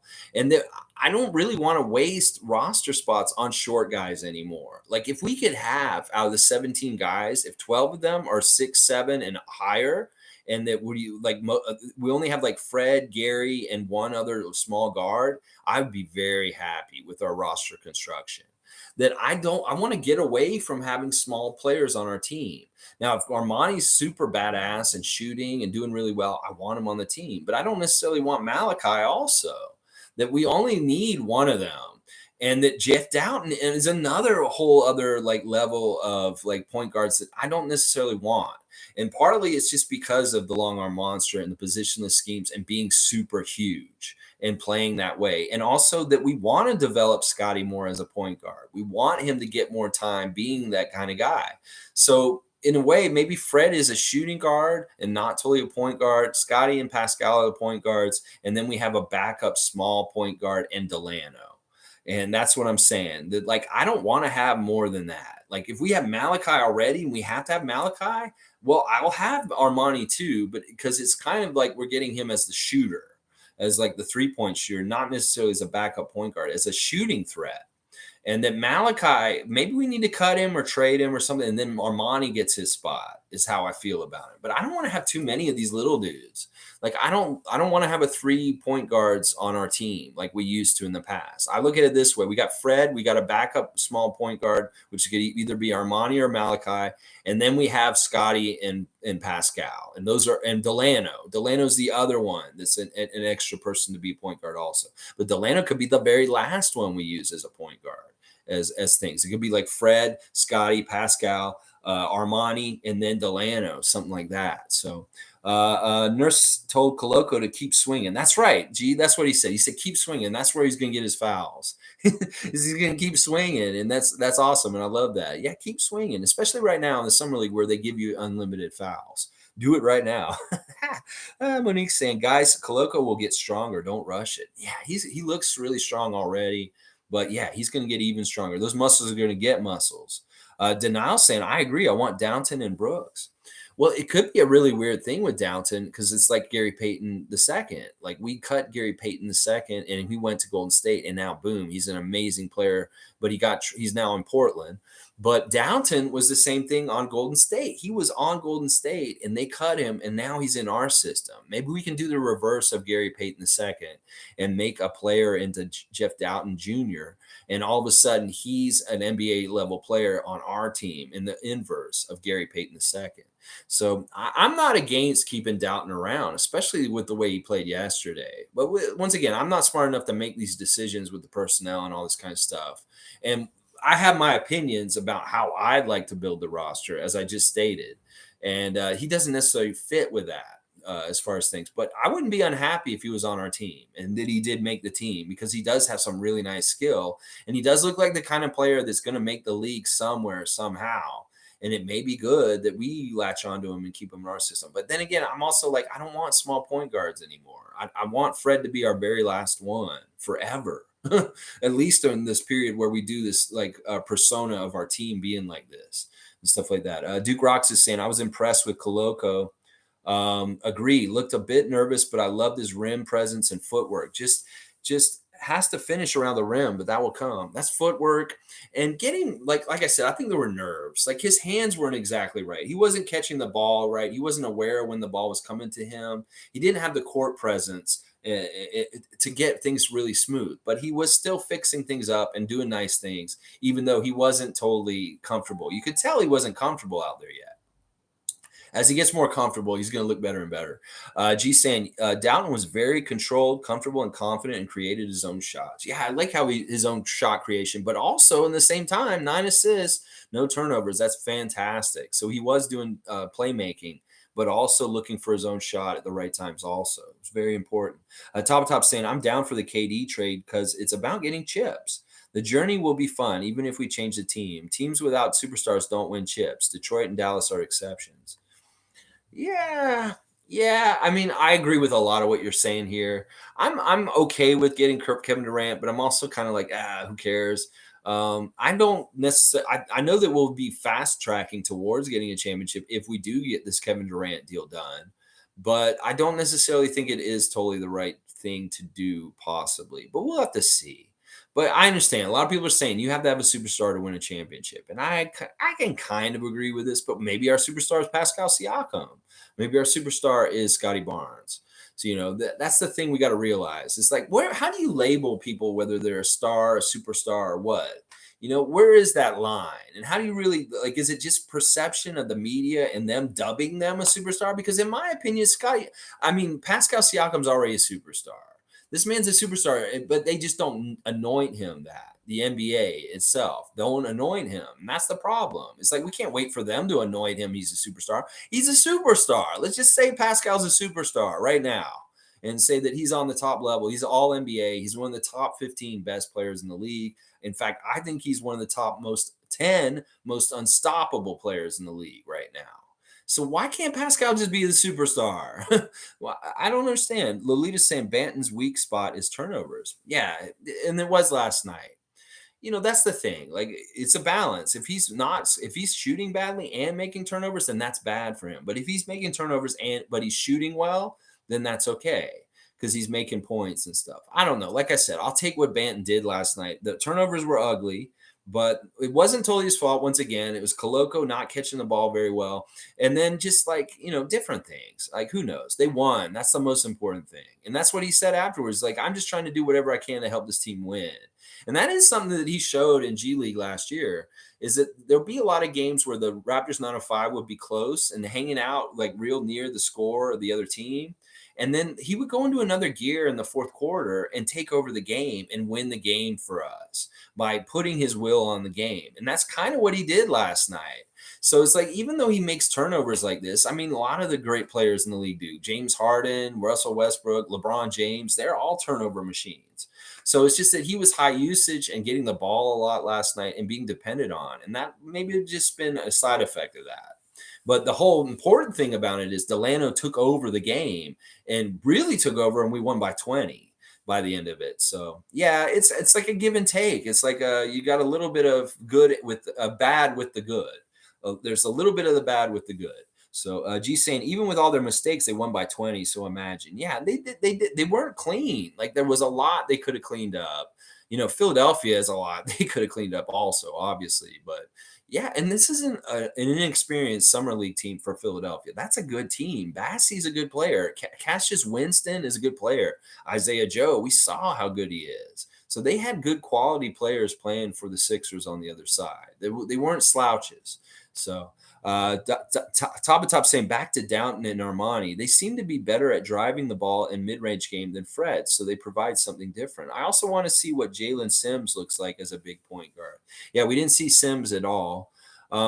Listen, I know people really are down on Fred in different ways, but I don't believe this is true. I think that Fred is better at driving the ball to the basket than you're saying. I also think that his mid-range game is okay. The thing with Fred, once again, is he was hurt during the second half of the season. We have short memories. We have to remember what Fred looked like in the first half of the season last year. So please, let's not like totally slight Fred. And also understand, much like Pascal is getting a better 3-point shot and working on that, Scotty's working on this and this. Fred's doing the same damn thing. There are things that he's doing to his game to get himself even better and shape himself into the kind of player that fits with what our team identity is even better. Is what that's kind of what Fred was talking about at the end of the season. He was like, I'm going to go this off season and I'm going to change my game in a way that suits the roster and the way we're going to play. And I took that as reading between the lines. He understands he may not be handling the ball as much this season and that he may need to work on his catch and shoot and just be ready to be like a dead eye shooter for us more than actually distributing the ball or bring the ball up the court. Because I really think that that's going to happen. That like when him and Lowry played together with each other, they would constantly switch point guard and shooting guard between the two of them. And that maybe Fred's just going to be really high on shooting guard percentage of what he's doing compared to this point guard stuff that he's going to be doing this season. And that will have to do with Scotty and Pascal being primary ball handlers for the Raptors. So there's a lot to this. I don't like small backup point guards at this point. The only reason to have one is for defensive purposes. If there's a small point guard on the other team that's absolutely killing us with speed, and that if we need somebody to do that, otherwise we just put OG on the regular point guard. We just put like one of our really skilled defensive players on them with a size advantage. I don't like it. If Armani plays out of his mind, he's absolutely so good that we have to keep him. That's great. But I don't like these point guards. I don't want a bunch of little guards on our team anymore. I just don't. I just don't. I'm sick of it. I don't want to ever see Malachi and Fred VanVleet on the court together on at the same time. I don't want to see Armani and Fred out there at the same time. I don't want to see Malachi and Armani out there at the same time. There should never be two point guards out there for the Raptors ever again. That was a special situation with Kyle Lowry and Fred VanVleet when they played together. That is not our MO, and we shouldn't have a whole bunch of them. That's just how I feel. This is just the difference we have top of top and stuff like that. I see the point guard depth being with the forwards and stuff like that. Alistair saying, look at Precious at the start of the season and then look at him before the playoffs. That's going to be Christian. Yeah, the player growth and development over the season is going to be very interesting for Christian Coloco. That between like him getting more muscle, between him like learning his footwork better, just getting more used to the system of the Raptors and understanding what he needs to be doing at all times in different places, he's going to get better and better and better. And you're right. By the end of the season, we'll have to see where Christian is compared to where he played yesterday. That it was ugly in some ways, but really promising. But when he cleans things up, and what's he going to look like in April next year? Woohoo! You'll have to see. G agrees. Precious wasn't ready for the ball either and had butterfingers. By the end of the season, he was much better in shooting threes. Some of it's just confidence. Like in some ways, maybe Precious didn't have as much confidence in himself in Miami as he did in Toronto. That we instilled confidence in him because we're like, you know what, Precious, you can do whatever you want. You want to dribble? Go ahead and dribble. You want to shoot threes? Go ahead and shoot threes. And he built confidence in him. And that may have been part of it. And that kind of thing. Because Miami was kind of like hiding him and shelving him and treating him in weird ways with the way they were using him in his rookie year. And I think they didn't really develop him that well in his first year. Like they could have done so much better to get him more started out in his year number one as a pro. So it's that kind of stuff. All right, let's see. Monique saying, anyone noticed Mighty Mouse was in the stands with the retro jersey? Go Raptors. You mean Damon Stoudemire was at the game wearing a Raptors jersey? He's a Celtics coach. What is he doing? Weird. I noticed. All right, guys, here's just Raptor general news. Kyle Lowry has a group or a company that he works with that makes like custom golf bags. And he made one for Vince Carter that is absolute fire. If you guys can go find Vince Carter's Twitter, go look at it and see that golf bag that Kyle Lowry had made for him custom. It's got Vince's number in the font of the Raptors jersey from when he was a rookie and the young guy on the Raptors. And it has all the teams he played for in a row. And then it has a big picture of him with his arm in the hoop from the dunk contest. And then the other side, the pictures of him on Team USA dunking on the 7-foot French guy. And it's such a beautiful golf bag, and it's so Raptors, and I love that. I love that Kyle did that for him as a Raptor legend to another Raptor legend, and then it really has more of a Raptor feel to it than any other thing for Vince. And that's really special and important. Like it had listed there, Rookie of the Year, it had Dunk Champion, and that's all from his Raptors career. And that they had all the logos of all the teams he played for: Sacramento, Memphis, Atlanta, Phoenix, Orlando. But the Raptor one was first, and the Raptor, his number was in the Raptor logo font and everything. Like I love that bag, and it made me happy to see two Raptor legends interacting and doing something special and sweet like that. And you can tell Vince was really into the bag. Like he felt really honored to get it from Kyle Lowry and stuff like that. So really cool stuff there. Go check out that golf bag that Kyle Lowry sent to Vince Carter. It's beautiful. Let's see. All right, top of top saying, yes, Banton made some bad turnovers. He will get better in that area. I still don't trust his jump shot. It needs to get way better, as does his handle and his balance and burst when attacking the net. He's real easy to pick apart by different people and stuff like that. Like, because he has a wild game and he still is a very raw player.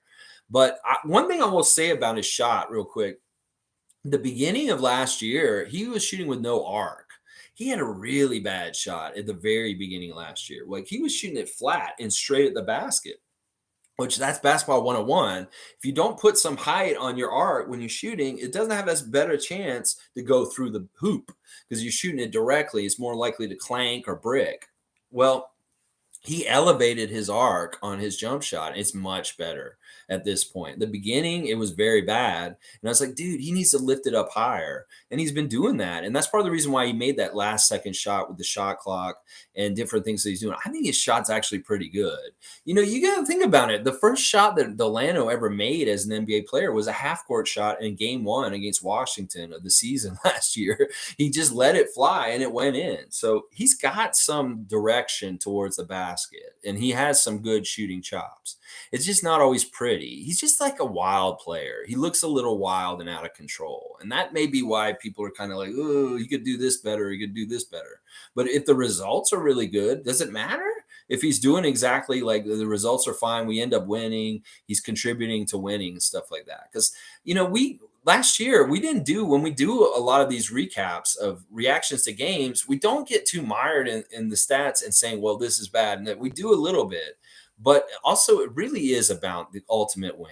And I really believe this is a big philosophy. I don't want to get too nitpicky with our players when we're winning because it's sometimes, yeah, sure, they could tighten some things up in their game and do a couple things better. But did they win the game? That's the first thing we got to ask ourselves. Well, when we give them a pass on some stuff, if they added it all up and they won in the end. So that's kind of how I feel about it. Giovanni saying it, Tom, Kurex was solid. He didn't light up the scoreboard, but his box score was fine and he played well. He didn't look lost out there. Yeah, he missed some shots that he probably should have made, like some layups and different things like that, but he got some good steals and he contributed. He kind of stuffed the stat sheet on the down low, getting rebounds, assists, 3 steals, 2 blocks. I didn't even see him get the 2 blocks. That's amazing. And once again, he was our highest plus minus at plus 32 for Kurak. So we'll see. He may not get to play a whole lot in the summer league. It may have been that they've seen him now enough. And I don't know. We'll have to see with him. I don't think he has a chance. So don't stress out, social justice warriors, about his presence and him possibly being on the Raptors. I don't think it's going to happen still, even though he did look okay yesterday. Alistair saying Koloko's so quick guarding the perimeter. Oh my God. Yeah, he gets out there quick. He can make up for mistakes. Like Gary Trent Jr. and Fred, they can go after steals and get a little loosey-goosey with like being a little gambling to go after steals on the outside with their defense this year, because Koloko may be lurking behind them and that he'll be able to block the shot, or if somebody gets past them, well, he can help them be the next line of defense. So top saying maybe if Banton fills out some more and gets stronger, it will help his leaping ability. Harper Jr. also needs way better conditioning. He seemed gassed at the end and it affected his jump shot. Yeah, well, Banton for sure, the weights and the arms, like I was saying. And I don't know, Sleeping Billy, I don't really pay attention to that. But Harper Jr., I will say this about him. He played almost the whole entire first quarter. He played a huge chunk of the game. Like he was playing, he was out there 24 minutes, okay, out of the 40. So he was there over half the game. He played the whole first quarter though. So he played a lot right away. I don't know. I didn't really see. Maybe he was gassed, and I just didn't see it. But and his jump shot wasn't as good as it could be. But he's going to have a game where he makes a lot of jump shots. He's going to look really good in summer league, and it may be the next game against Chicago. We'll have to see. Coloco at Aiton both came from Arizona. We wouldn't need Aiton. Yeah, we don't need Aiton. We got our own Aiton. We have a younger player, a better, maybe a better player eventually. We'll have to see, but they have a similar kind of like background and frame. Arizona, and they're both over 7 foot and mobile. So it's very interesting the comparisons between Coloco and Aiton. And yeah, this is why we didn't need to trade for Aiton. We drafted an Aiton. So yeah, there we go. Lolita saying, I like the idea of Jakob and Spicy P with Fred and Ananobi together again. I really do too. I mean, it's just nice to get the band back together. And Jakob has changed as a player since he left the Raptors. He would be a huge addition to us. Like he does a lot of stuff. His offensive rebounding, his rebounding in general, and his blocks shots are really, really good. But then again, maybe we don't need him because we've got Coloco now. We've got, still got Kem Birch. We got Chris Boucher. We got different guys who kind of are already doing the kind of stuff that Jakob would do. But it would just mean the rich got richer with that kind of stuff if Pirtle showed up again in Toronto. Monique saying, remember everyone, some guys are in Vegas for a week, so just imagine the workouts keep going. Yep, they're all going to be there this week, the whole week. Like Scotty's going to be there all week. He's not just dropping in for one game and just showing up. These dudes are going to be there all week. Like they're all there, and they're not just like the summer league guys are practicing among their squad, but they're also mixing in with Pascal and Fred and Precious and Gary. These guys are shooting around and getting in reps and working out themselves, and they may be working with the summer league at the same time and stuff. So yeah, this is good week. It's like training camp in the middle of the summer kind of week. Things like that. So BTOB's here. Good to see you. After the first game jitters wears off, our summer league team will be all right. If that's first game jitters, though, they did fantastic. They won by 20. So hey. Eric Jacobs here. Good to see you, Eric. I'm super excited to see Kajab. Not sure why he didn't play. Well, sometimes what the Raptors do with the summer league is they have different squads play different games heavy, and it's like they give each guy a look, an extended look, instead of just putting them in for like 5 minutes here or there. And I'll bet you money that he'll get a nice extended like 20-minute look in one of the next two games, and that he'll be in there, and because they want to let all of them get a chance and get out there. Some of them may not get a whole lot of time, like the guys at the very end of it. But they're gonna at least get a look because they're gonna want to see what they can do and stuff like that. But yeah, he didn't play. It was interesting that he didn't get in yesterday. But these guys that are the guys that didn't get in, like Hawkins and Sims and Kajab, and even the guys who got in just for a minute, Porter and Barcelo, they're gonna get their chance. And Justin's one of them too. Justin's gonna have, when his finger's okay, he'll have to come back and get a good game in for summer league to really prove like how he's changed, maybe how he's gotten better since last season and stuff like that. Because that's really what this is for guys who were on the team or around the team last year. They have to show how they've gotten even better. And Armani did it. Boom. Right off the first game. Boom.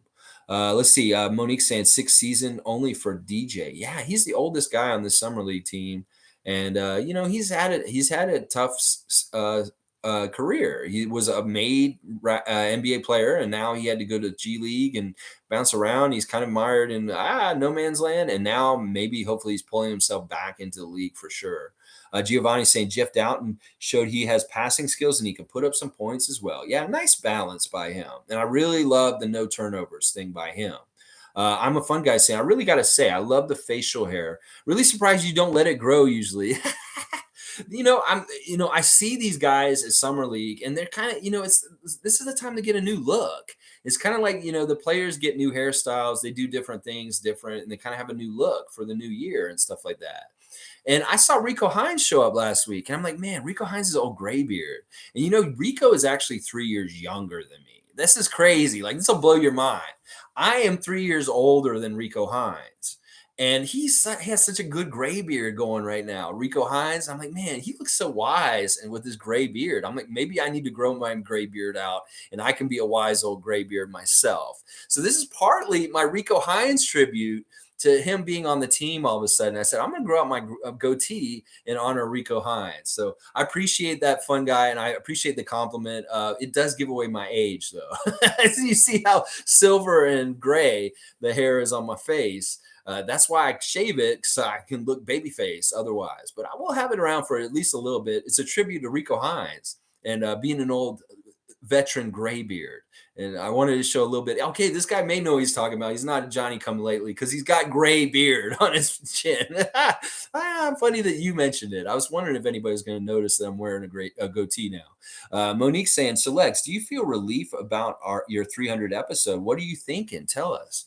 I think it's cool. Like, this has been a grind, Monique. I'm not gonna lie. I have to do prep every single day and really think about what I'm doing for this stream every single day and try and stay ahead of it and try and make it like original and different every day. Like, I don't want to do the same stuff over and over again. I want it to be kind of like, you guys look forward to different stuff, like whether it's trivia on Tuesday or the think tank on Thursday or the share love club on Saturday and stuff like that. But when the regular season comes back, it'll be really previews and reactions depending on the schedule and what's happening that day and stuff like that. It'll go back to the regular season schedule. But I am looking forward to innovating and trying new things. One of the new things I'm doing with the station is I'm cutting clips out of my live streams as the suggestion of a viewer a week or so ago.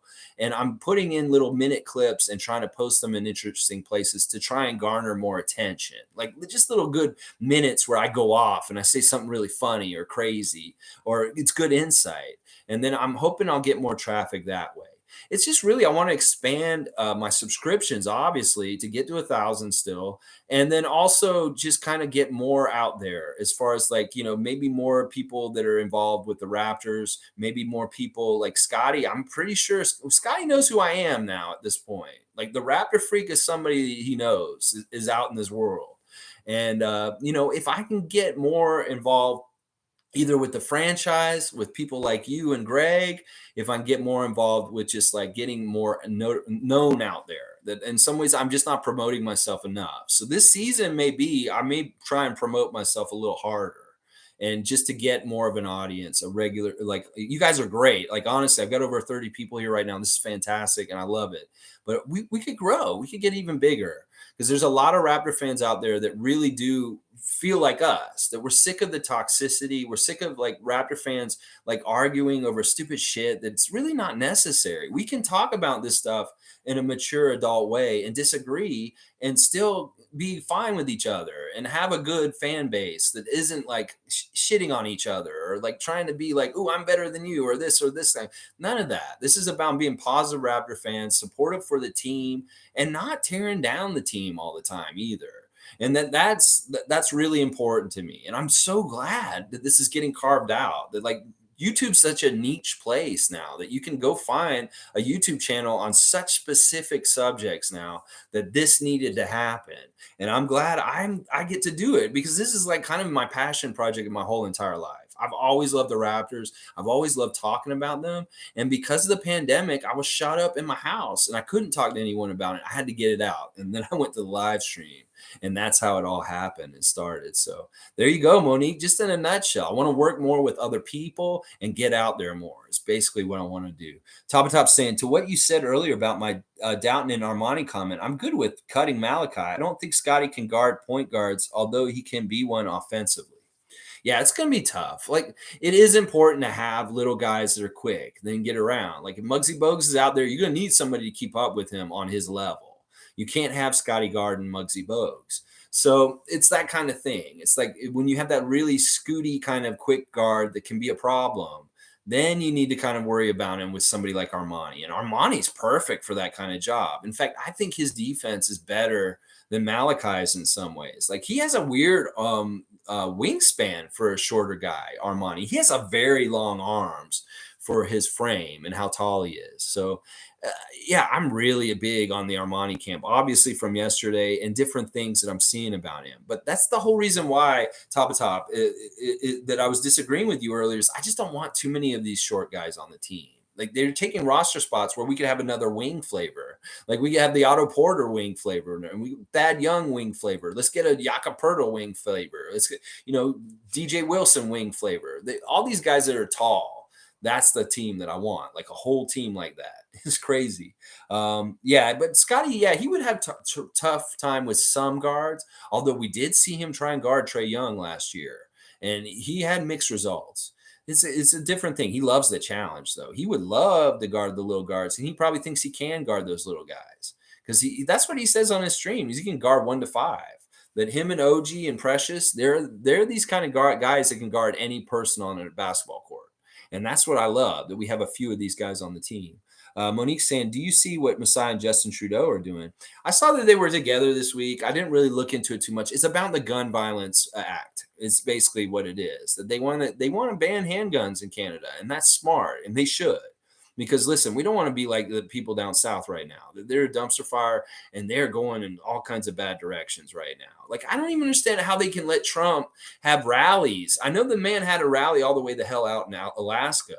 And that's partly probably because he didn't want people traveling to it to come and protest him like crazy. That he could probably get his kind of people out there and be isolated enough away from the people that hate him that he can get away with doing this. But he should not be having rallies on TV or getting his people galvanized or saying some of the stupid shit he was saying in his rally. He should be in jail.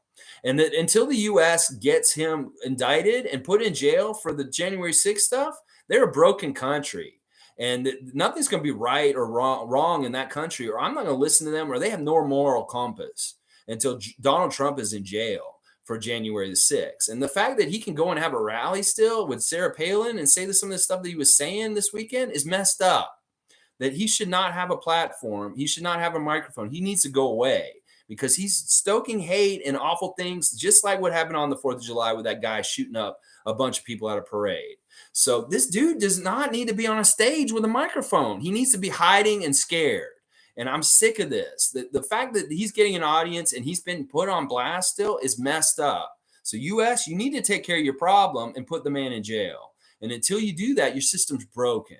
Your system is messed up. And I won't believe in any kind of American mentality of like ideals of justice or freedom for all or equality or any of that. You're full of shit until you put Donald Trump in jail is what I'm going to say right now. All right, let's say I'm really mad about seeing Trump and seeing him at a rally for him because he shouldn't be out in public right now. He should be cowering and scared in somewhere and worried about going to jail. All right, let's see. That was politics because she mentioned Trudeau.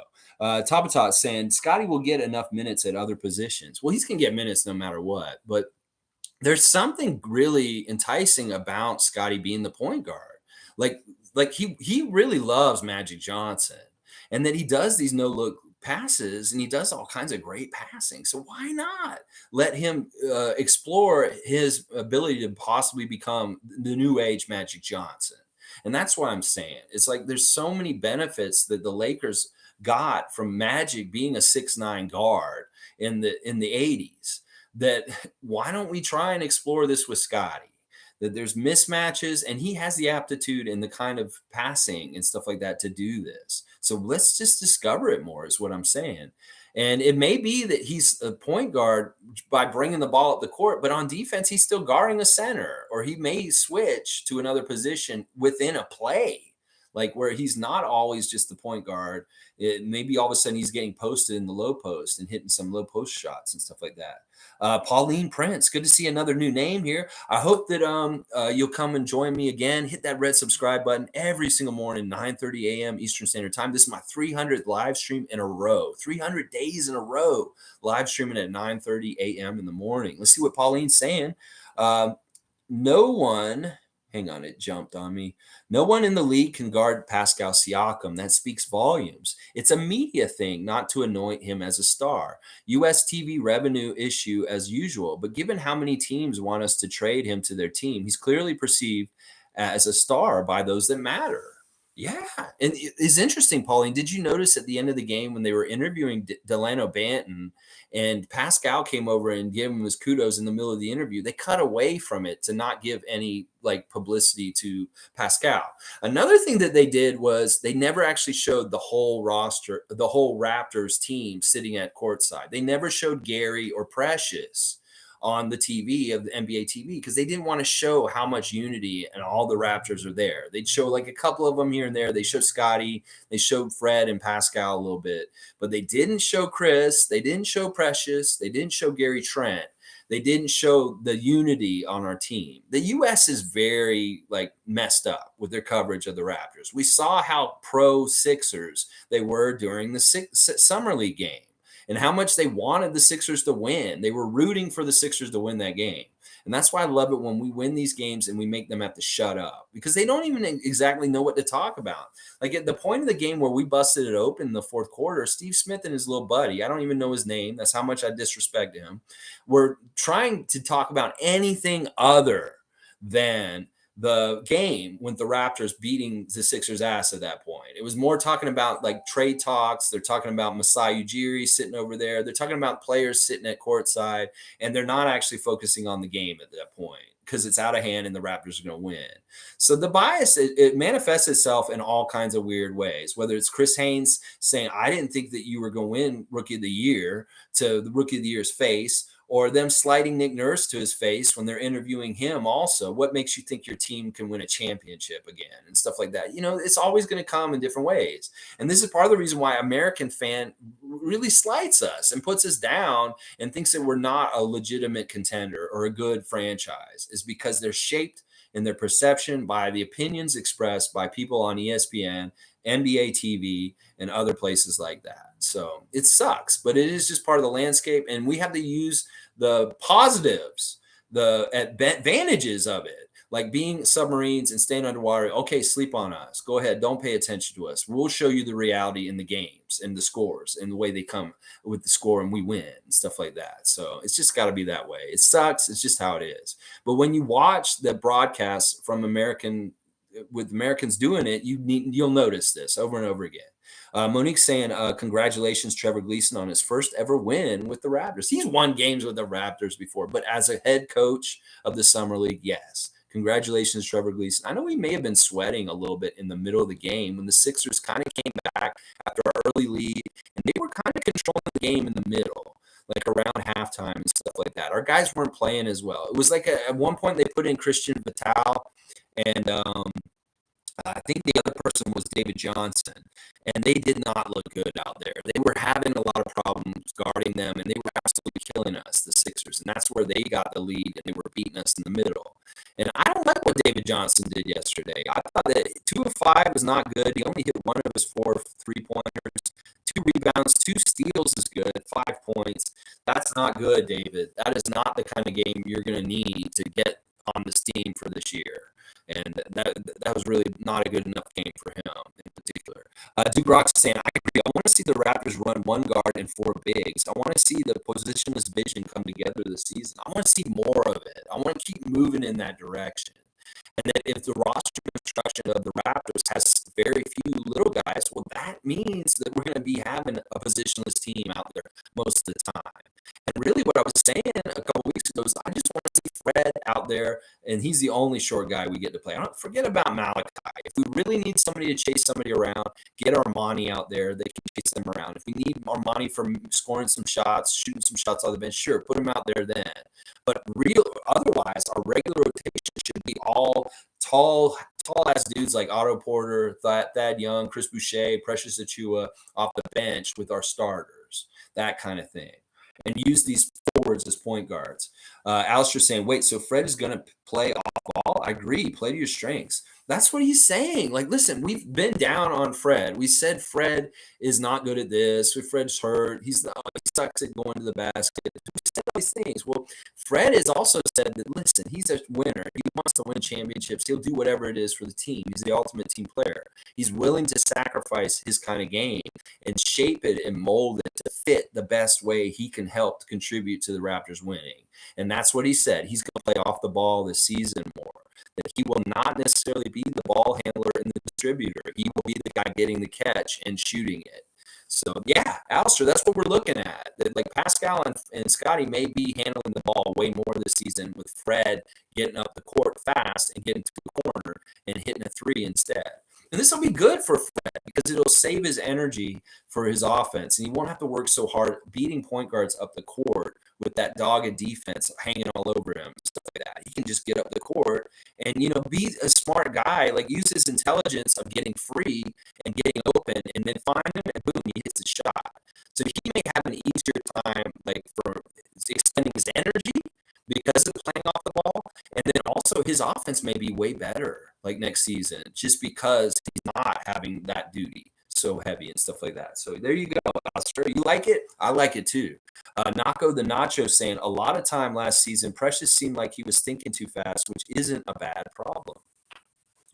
One of the things that Ron Harper Sr. said about today's NBA is there's not enough good players telegraphing a couple of plays ahead. The real strength of Larry Bird, Magic Johnson, Michael Jordan from their era was they were like 2 or 3 plays ahead of all the rest of the guys on the court. That some of the players, even though they're super talented and badass, like LeBron and people like that, and I'm not saying LeBron in this case because he does read the court and telegraph plays a couple before himself. But a lot of really good players in the NBA today are not in tune with this skill and are very good at playing 2 or 3, 1 or 2 plays ahead of the play that's going on, like reading the situation and knowing what to do ahead of it. And one of the players that's really good at this is Scotty Barnes. And that's part of the reason why he's such an old school throwback, is that he plays with that kind of court vision and understanding a couple of 1 or 2 plays ahead of the action and doing what's coming up ahead of time. Is what makes greatness in the NBA. That's what makes you a superstar. That would make you a Magic Johnson or Larry Bird. And that's what Scotty has. And that's what people aren't talking enough about. Like when they talked about the Rookie of the Year race last year with Evan Mobley and Kate Cunningham, they needed to talk about this more, about why Scotty is special. Is that he's playing ahead of everybody and he sees things quicker and he knows what to do faster than other people. Now, Ron Harper Jr. is a similar kind of player. And the reason why he's like that is because his dad taught him this when he was younger. He said, listen, you want to be a great player in today's NBA? Do something that a lot of the young players aren't doing. They're not telegraphing plays 1 or 2 plays ahead of the game. And Ron Harper's been taught, and he thinks about this himself. And that's part of what being a really intelligent, high IQ NBA player is that you're ahead of the action and you're 1 or 2 steps with your next move to really do the next winning move and stuff like that. So it's going to be really interesting. Now, what you're saying about Precious is, to me, that is a similar kind of thing, that maybe he was thinking ahead and being a little too ahead. And like, it's kind of lining up your body and having the footwork, the rhythm to execute and do what you see you should be doing in the future ahead of time, and just executing it and happening. And it may be that Precious was still figuring out the timing, and maybe it's like it was getting him kind of messed up, because if you don't understand it and do it with the flow of the game, it can look like a turnover or turn into a turnover. And that he's got to understand letting it come to him, but he's still reading the play ahead of time and knows what to do ahead of it, whether it's him doing a crossover and going around Joel Embiid and slamming it down and stuff like that. That's what I'm talking about. It's like pre-reading the action in the basketball game ahead of time, like Magic and Larry used to do. And that we have players on our team that do this. And not all teams have this. Some teams are just got knuckleheads that are running around playing on their athletic talents, and they're not really cerebral basketball players. And that's one of the things that will be an advantage for the Raptors, and specifically Scotty Barnes, is he's a cerebral basketball player. I see it when he's playing 2K. The man is a couple of plays ahead on that game, in the video game also. So it's crazy. Fred was shooting 49% from catch and shoot before the injury, just behind Steph. When played correctly, he's valuable. Yeah, gee, I agree with this. That's the thing. Guys, give Fred a chance to be like amazing this year off the ball. Seriously, we're going to see what happens. Nako's saying that eye test tells me Delano could be more comfortable with his body. Well, some of it is also people in their early 20s, they're awkward. Like, you don't totally get comfortable with your body in general until like maybe your 30s. That it's like awkward to really be in tune with yourself and stuff like that. He has such a weird, lithe, kind of like slender body that in some ways he's like I said, he's wild. He can be all over the place and stuff like that.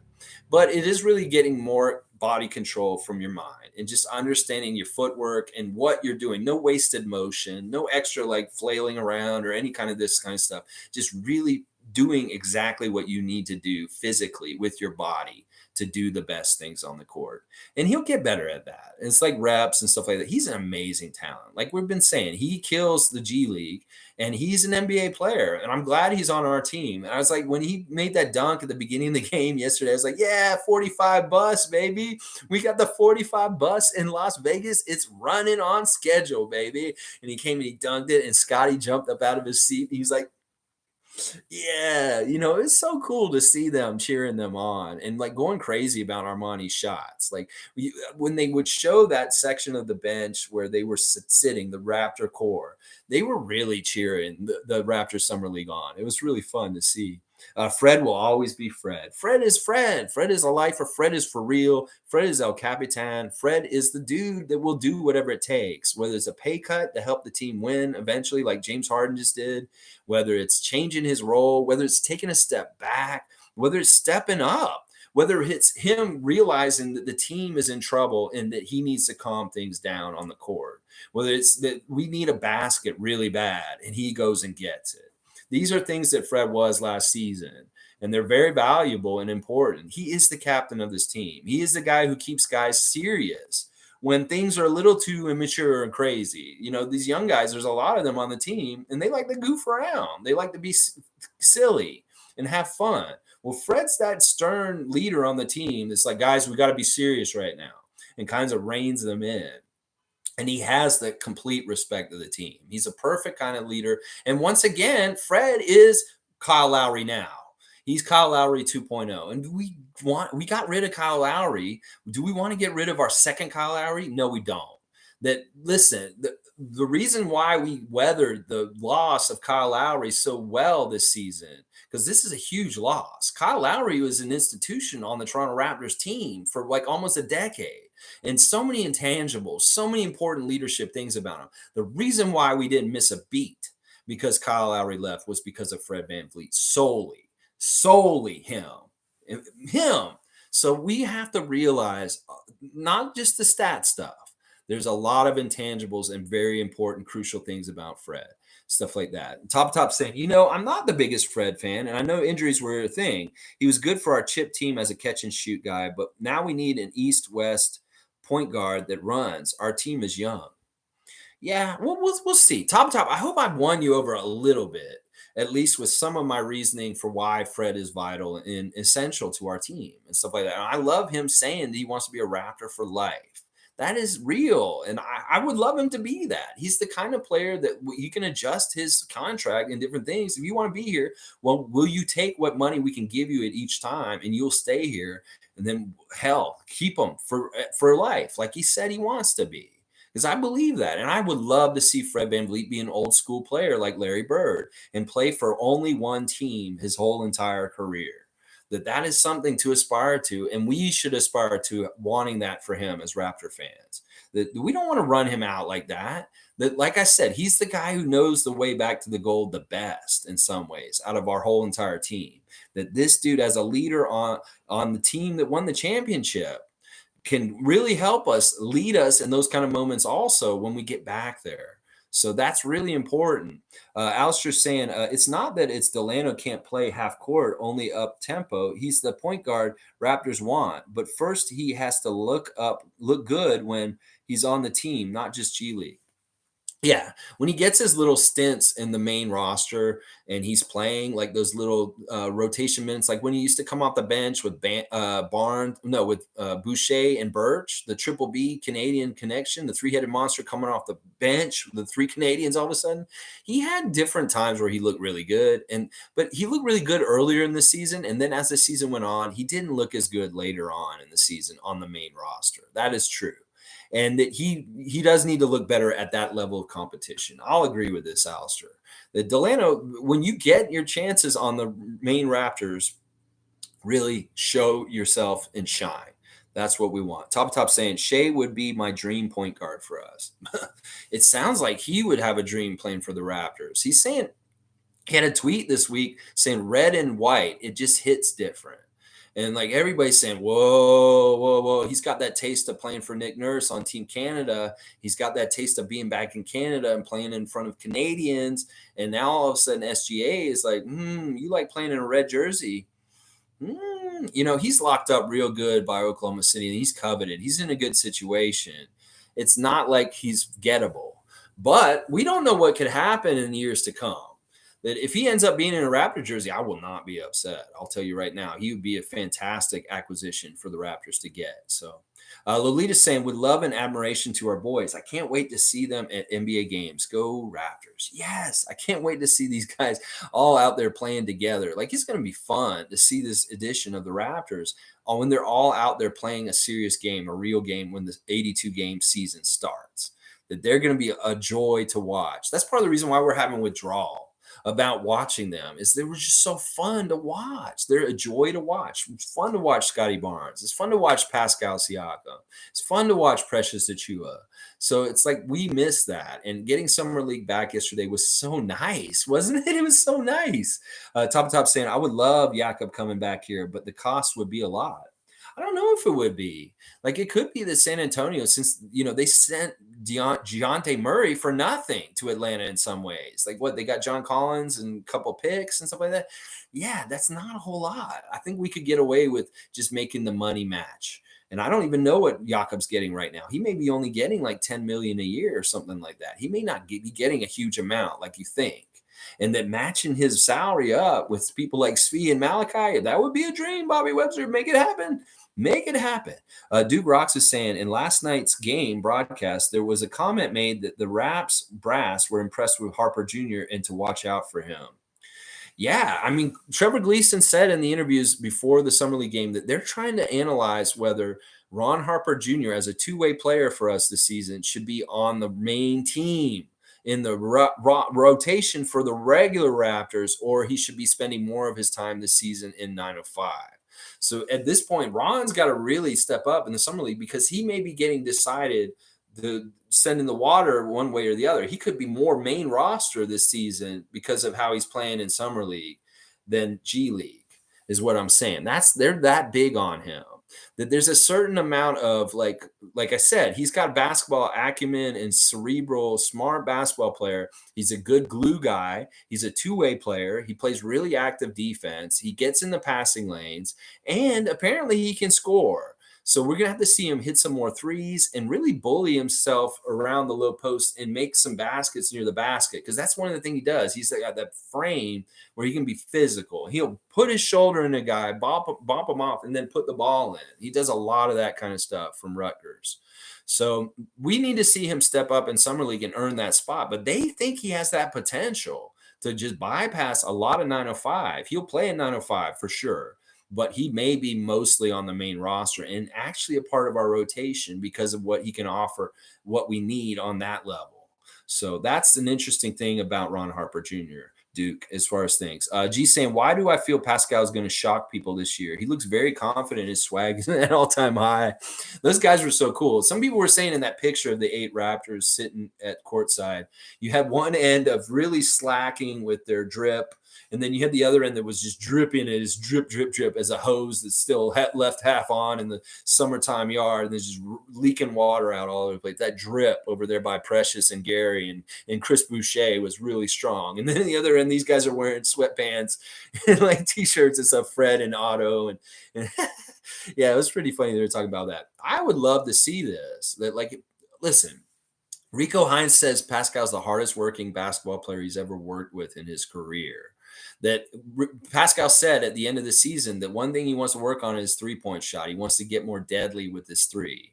Well, listen, Pascal Siakam comes back with a deadly three where they have to guard him on the outside, really, really like come out. He's going to have a driving lane and everything's going to be easier. And then you add in guys like Otto Porter Jr. showing up all of a sudden and spacing the floor. The driving lanes for Pascal Siakam could be wide open this season. And that all the times that we've seen him in the last couple of years have to fight through like 2 or 3 defenders and like collapsing on him when he goes to the basket, they may be easier at this point because as soon as they collapse on him in any kind of way, he's passing it out and hitting the open guy for open shot like Fred over in the corner. Like we said, if Fred's catch and shoot, Pascal's going to the lane and they collapse on him, boom, it's out there. It's a 3 by Fred all of a sudden. That's what I'm saying. Things are going to be easier for Pascal, partly because we have more floor spacers. And that at times last season, it got tough for him because guys like Gary would be hurt or OG, and those were our floor spacers. We didn't have enough of them out there to help him get the floor opened up so that he could really operate on driving lanes to the basket with his spin moves. So this is something we should expect this year with the presence of Otto Porter Jr. being around and more better shooters around the team. Things will open up for Pascal. And he could be part of it, that he's a better shooter himself. And that means they have to recognize and guard him better around three-point line. And that means he can drive around them. They're going to lose either way. Like either they're going to lose, he's going to hit a 3 on them, or he's going to go around them and be laying up a basket. So Alistair saying Rico makes up for Jama. And congratulations to Jama. You know, like Jama is getting he's getting pushed up in the organization. Mike Brown left and went to Sacramento. So they've had a little bit of their coaches moved around, but Jama's being promoted to being like one of the main assistant coaches for Golden State with Steve Kerr already, only after 1 year being with them and stuff like that. That's really good. All right. Yeah. Tom Duke says he could see it too, G, that he has always believed in Spicy can be a great number 1 option. Leveling up for sure. That's what these guys do. They don't rest on the laurels. They get the bag and they keep working. It's not like they sit at home once they get a bag. They keep working and they keep striving. And this is the legacy of DeMar DeRozan. That when Fred and Pascal came in, they had Kyle Lowry and DeMar DeRozan as their leaders, as their templates to be like. And DeMar is the same kind of dude, working his ass off, making himself better in the offseason. Well, Pascal learned this from DeMar, that he came in as a young player and he saw these dudes working next to him. And he's like, I want to be like DeMar. And this is the legacy of him. That DeMar DeRozan's that kind of pro. He gets better and better every year because he works so hard in the offseason. Well, that's Fred and Pascal. And that's why we invested money in them long term. And we want Fred to be a lifer. It's because they're not trying to like sit around and just get money and be lazy. These guys get money and they continue to work even harder. And that's the important special thing about these kind of guys. And that's why you keep guys like them on your team, no matter what. So stuff like that. So let's see. Raymond Jacobs saying, Alex, please display the sub count at 900 so we can count down with you. I wish it was 900. It's nowhere near there, Raymond Jacob. I've been inflating my number a little bit and stuff like that. It is getting higher. We've actually had some increases this week, which have been really nice too. So Tom Duke's saying, oh yeah, great idea. I don't know. We'll see. They're going to reveal it to you guys anyway. Like it's not even my choice. YouTube's just saying they're going to show everybody the count. So I don't care either way. It is what it is. And ultimately, I know I'm going to get where I'm going to get at some point anyway. I got to be patient and let it happen as it's supposed to. All right, let's see. Monique's saying, I agree. I'll let you guys see it. You can see it. It's not a big deal. BTOB is saying Raptors need elite players and role player positions. We don't need a superstar. We should strive to be a super team and the dynasty follows. I like what BTOB is saying because listen, this is kind of what Nick Nurse is saying, that the guys in the summer league, they want to make the NBA team. They need to like show a niche, a skill, like Justin Champagnie with his offensive rebounding. If you can show that you're really good at one specific thing, and that's a role that we may need for our team as a role player to plug in to the regular roster, you will have a better chance of making this team. You don't have to be an all-around great player. You don't have to be the absolute best at everything. But if you're super good at one thing in particular, and you can do that consistently, you may have a spot on a roster.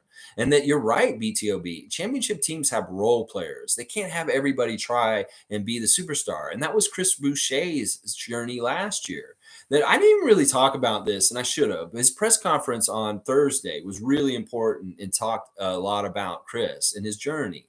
That Monique and I were kind of talking about this on Facebook. Think about the journey that Chris had from last summer. Going into the season last summer, he's coming from the Tampa year, and he was an offensive like go-to guy for us. He was actually one of our scorers and really important in Tampa. And he had that mentality to build off of that going into the season last season. Well, it didn't happen that way. He got hurt and he had a couple of stumbling blocks. He didn't play well. He got in trouble with Nick Nurse and a couple of things. He had to readjust his role. And you know what he did? He listened to Nick. And he did exactly what he said. And he went and mimicked Dennis Rodman. He started learning what Dennis Rodman used to do. And he said, you know what? I want to be a role player like Dennis Rodman.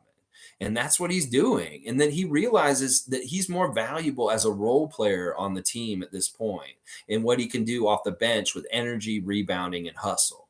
And that is who he is. And he's carved out that niche. And now what that means is he's going to double down on this and get even better at that specific role. That he's given up on his dream to be a superstar scorer. And that he realizes being a role player on the Raptors is really good and really fruitful, and it can be very awesome too. That's what he said in his interview the other day. It's like he just wants to do the things to help the Raptors win over and over again. That he didn't even really look at any other offers from other teams. He probably could have gotten more money from another team going another place, but he didn't even look at it because he doesn't care. He loves Toronto. He's here for a reason. Toronto made him, is what he said, and that he owes a lot to Toronto, and then he wants to give it back. And that he understands this. And that he also realizes his relationship with Nick Nurse gets the best out of him.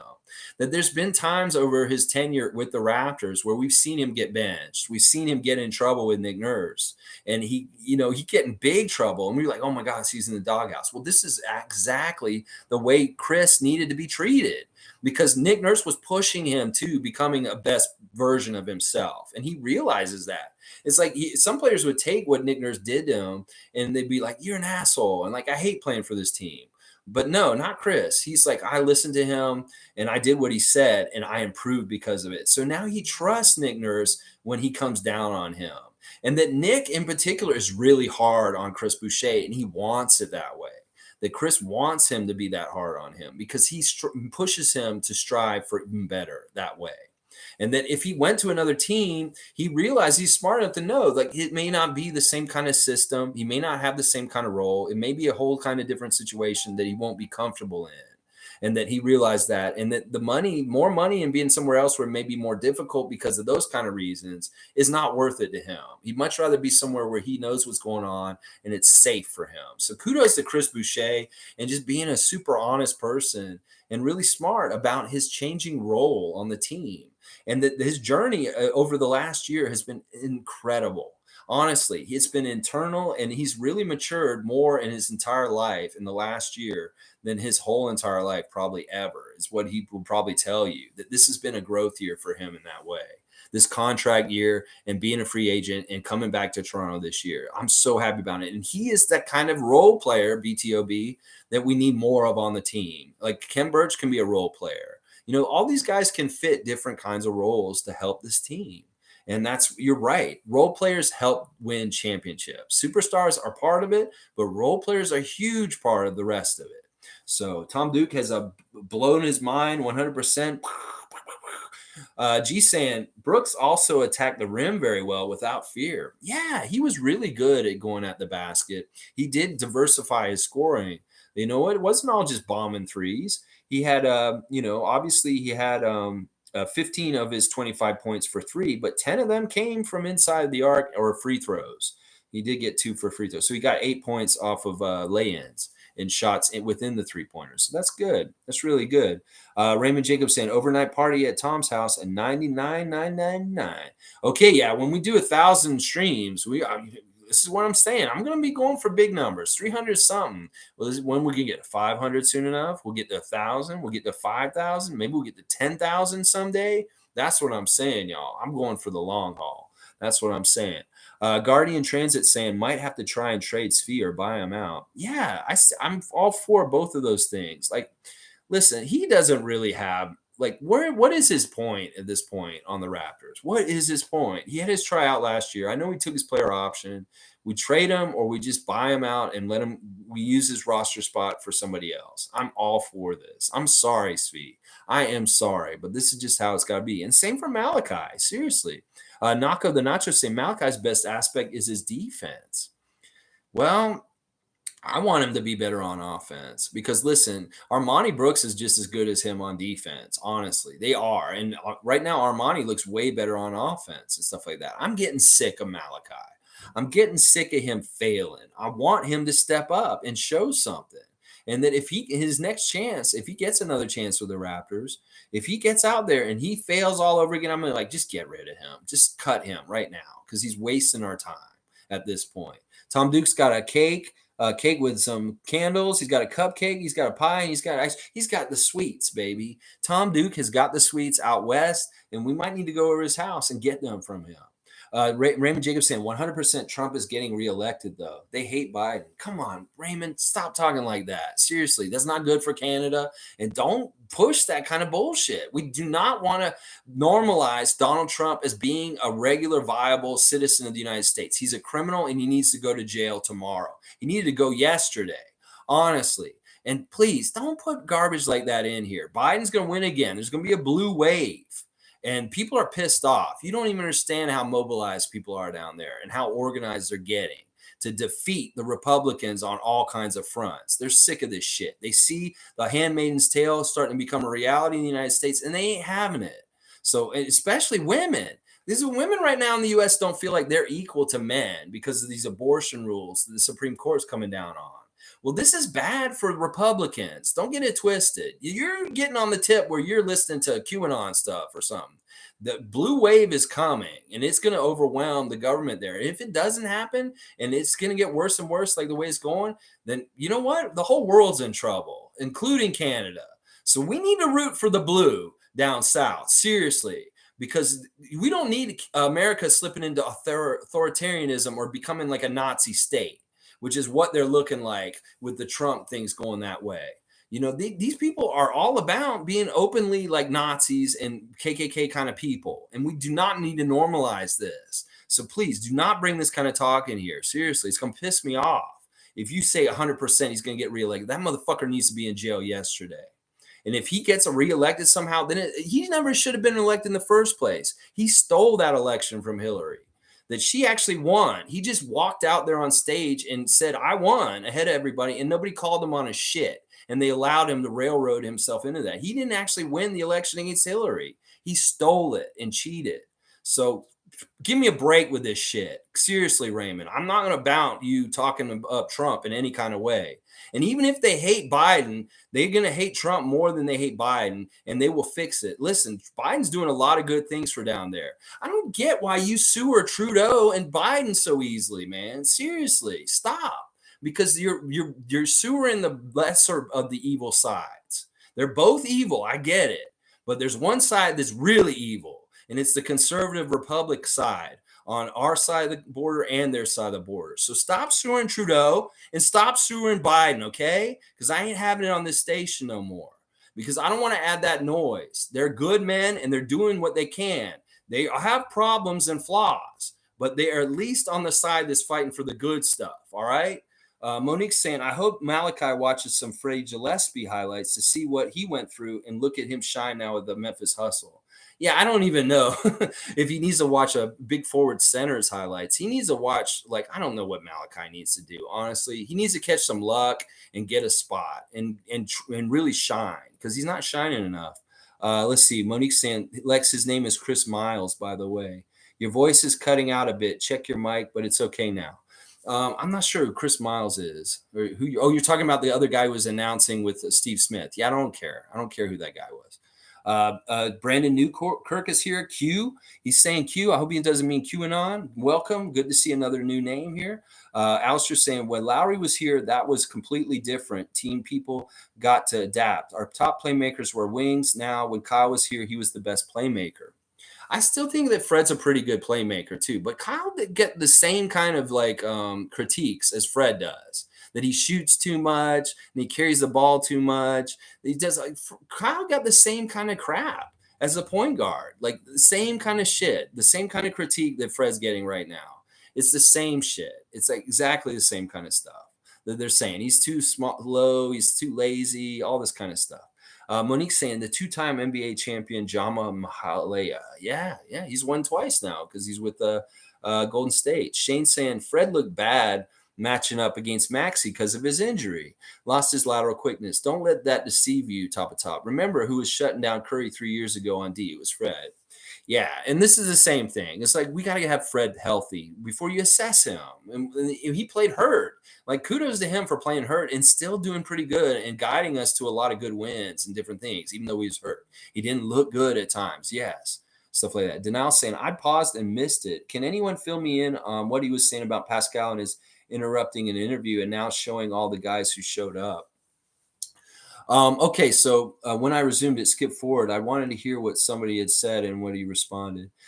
Basically, what I said was at the end of the game when Delano Bant was getting interviewed by NBA TV, Pascal came over and started like doing what they do when they get goof around during a post game interview. Like one of the players who comes over and just messes with him. Well, they cut to highlights of the game instead of showing Pascal with Banton, and I'm taking that as like they didn't want to give airtime to Pascal or they didn't want to show the funness of the Raptors team or just different things like that. They didn't show the palling around with Pascal. You could hear it, but you just couldn't see it. That's what it was.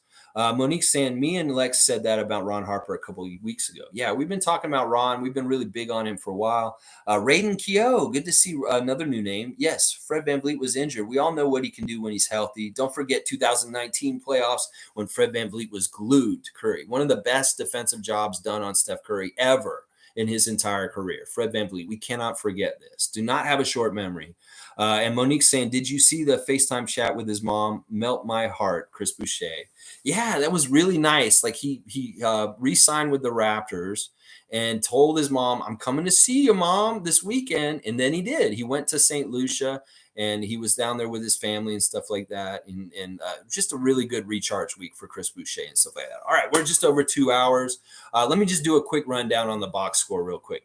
Koloko, great job defensively last night. We really saw the long arms with the shot blocking, 3 block shots, but 3 steals also, 7 rebounds. Just a solid game by him. He's going to get better offensively. 4 of 11 is not good shooting. He's going to shoot like over 50% for the season. It's just he's got to clean things up. DJ Wilson could have been better, but you know what? He wasn't horrible either. Like, this is the thing. These guys like DJ Wilson and Ron Harper Jr., they had good games, but they just didn't super shine.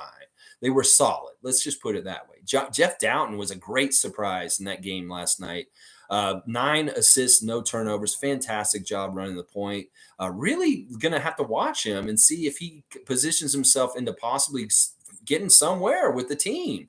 Delano Bant, solid, good job, taking over the game late and really leading the team to a win. Delano was kind of the leader of the Raptors yesterday, and he did a great job stuffing the stat sheet. 7 rebounds, 5 assists, a steal, a block. The 7 turnovers we could do without, but you know what? 6 of 11 from the field, that's fantastic. Armani Brooks, obviously the MVP for the game, 9 of 18 from the field. That's 50% shooting, 7 rebounds as a point guard. Fantastic. 25 points, plus 29 for the game. He really was a laser with his shot. Christian Vital didn't look so great out there in the 4 minutes he played. I wasn't too happy with him. David Johnson had a struggle too in 17 minutes, only 5 points. Barcelo and Porter didn't play enough. And then Carax was active, getting in the passing lanes and getting some steals and playing okay and stuff like that. So good first summer league game against Philadelphia. We're definitely the better summer league team, and Philadelphia has some good players on their team. So that means a lot. So, all right, let's see.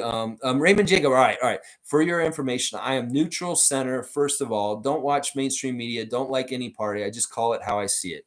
Well, that's fine. But I'm going to start coming down on people like you, Raymond Jacob, because I'm sick of y'all sitting on the fence. You're going to have to decide, because we're not putting down both sides equally anymore, because there is no equality between what the two sides are doing. So I'm sick of people that say they're just in the middle and undecided. Fuck y'all. Y'all need to decide. And either you're coming with us, the progressive side, or you're going with the regressive side. You need to decide and get past your hate for Trudeau and Biden. Yeah, I hate them too, to a degree. But at this point, there's a lesser of two evils that we have to deal with here.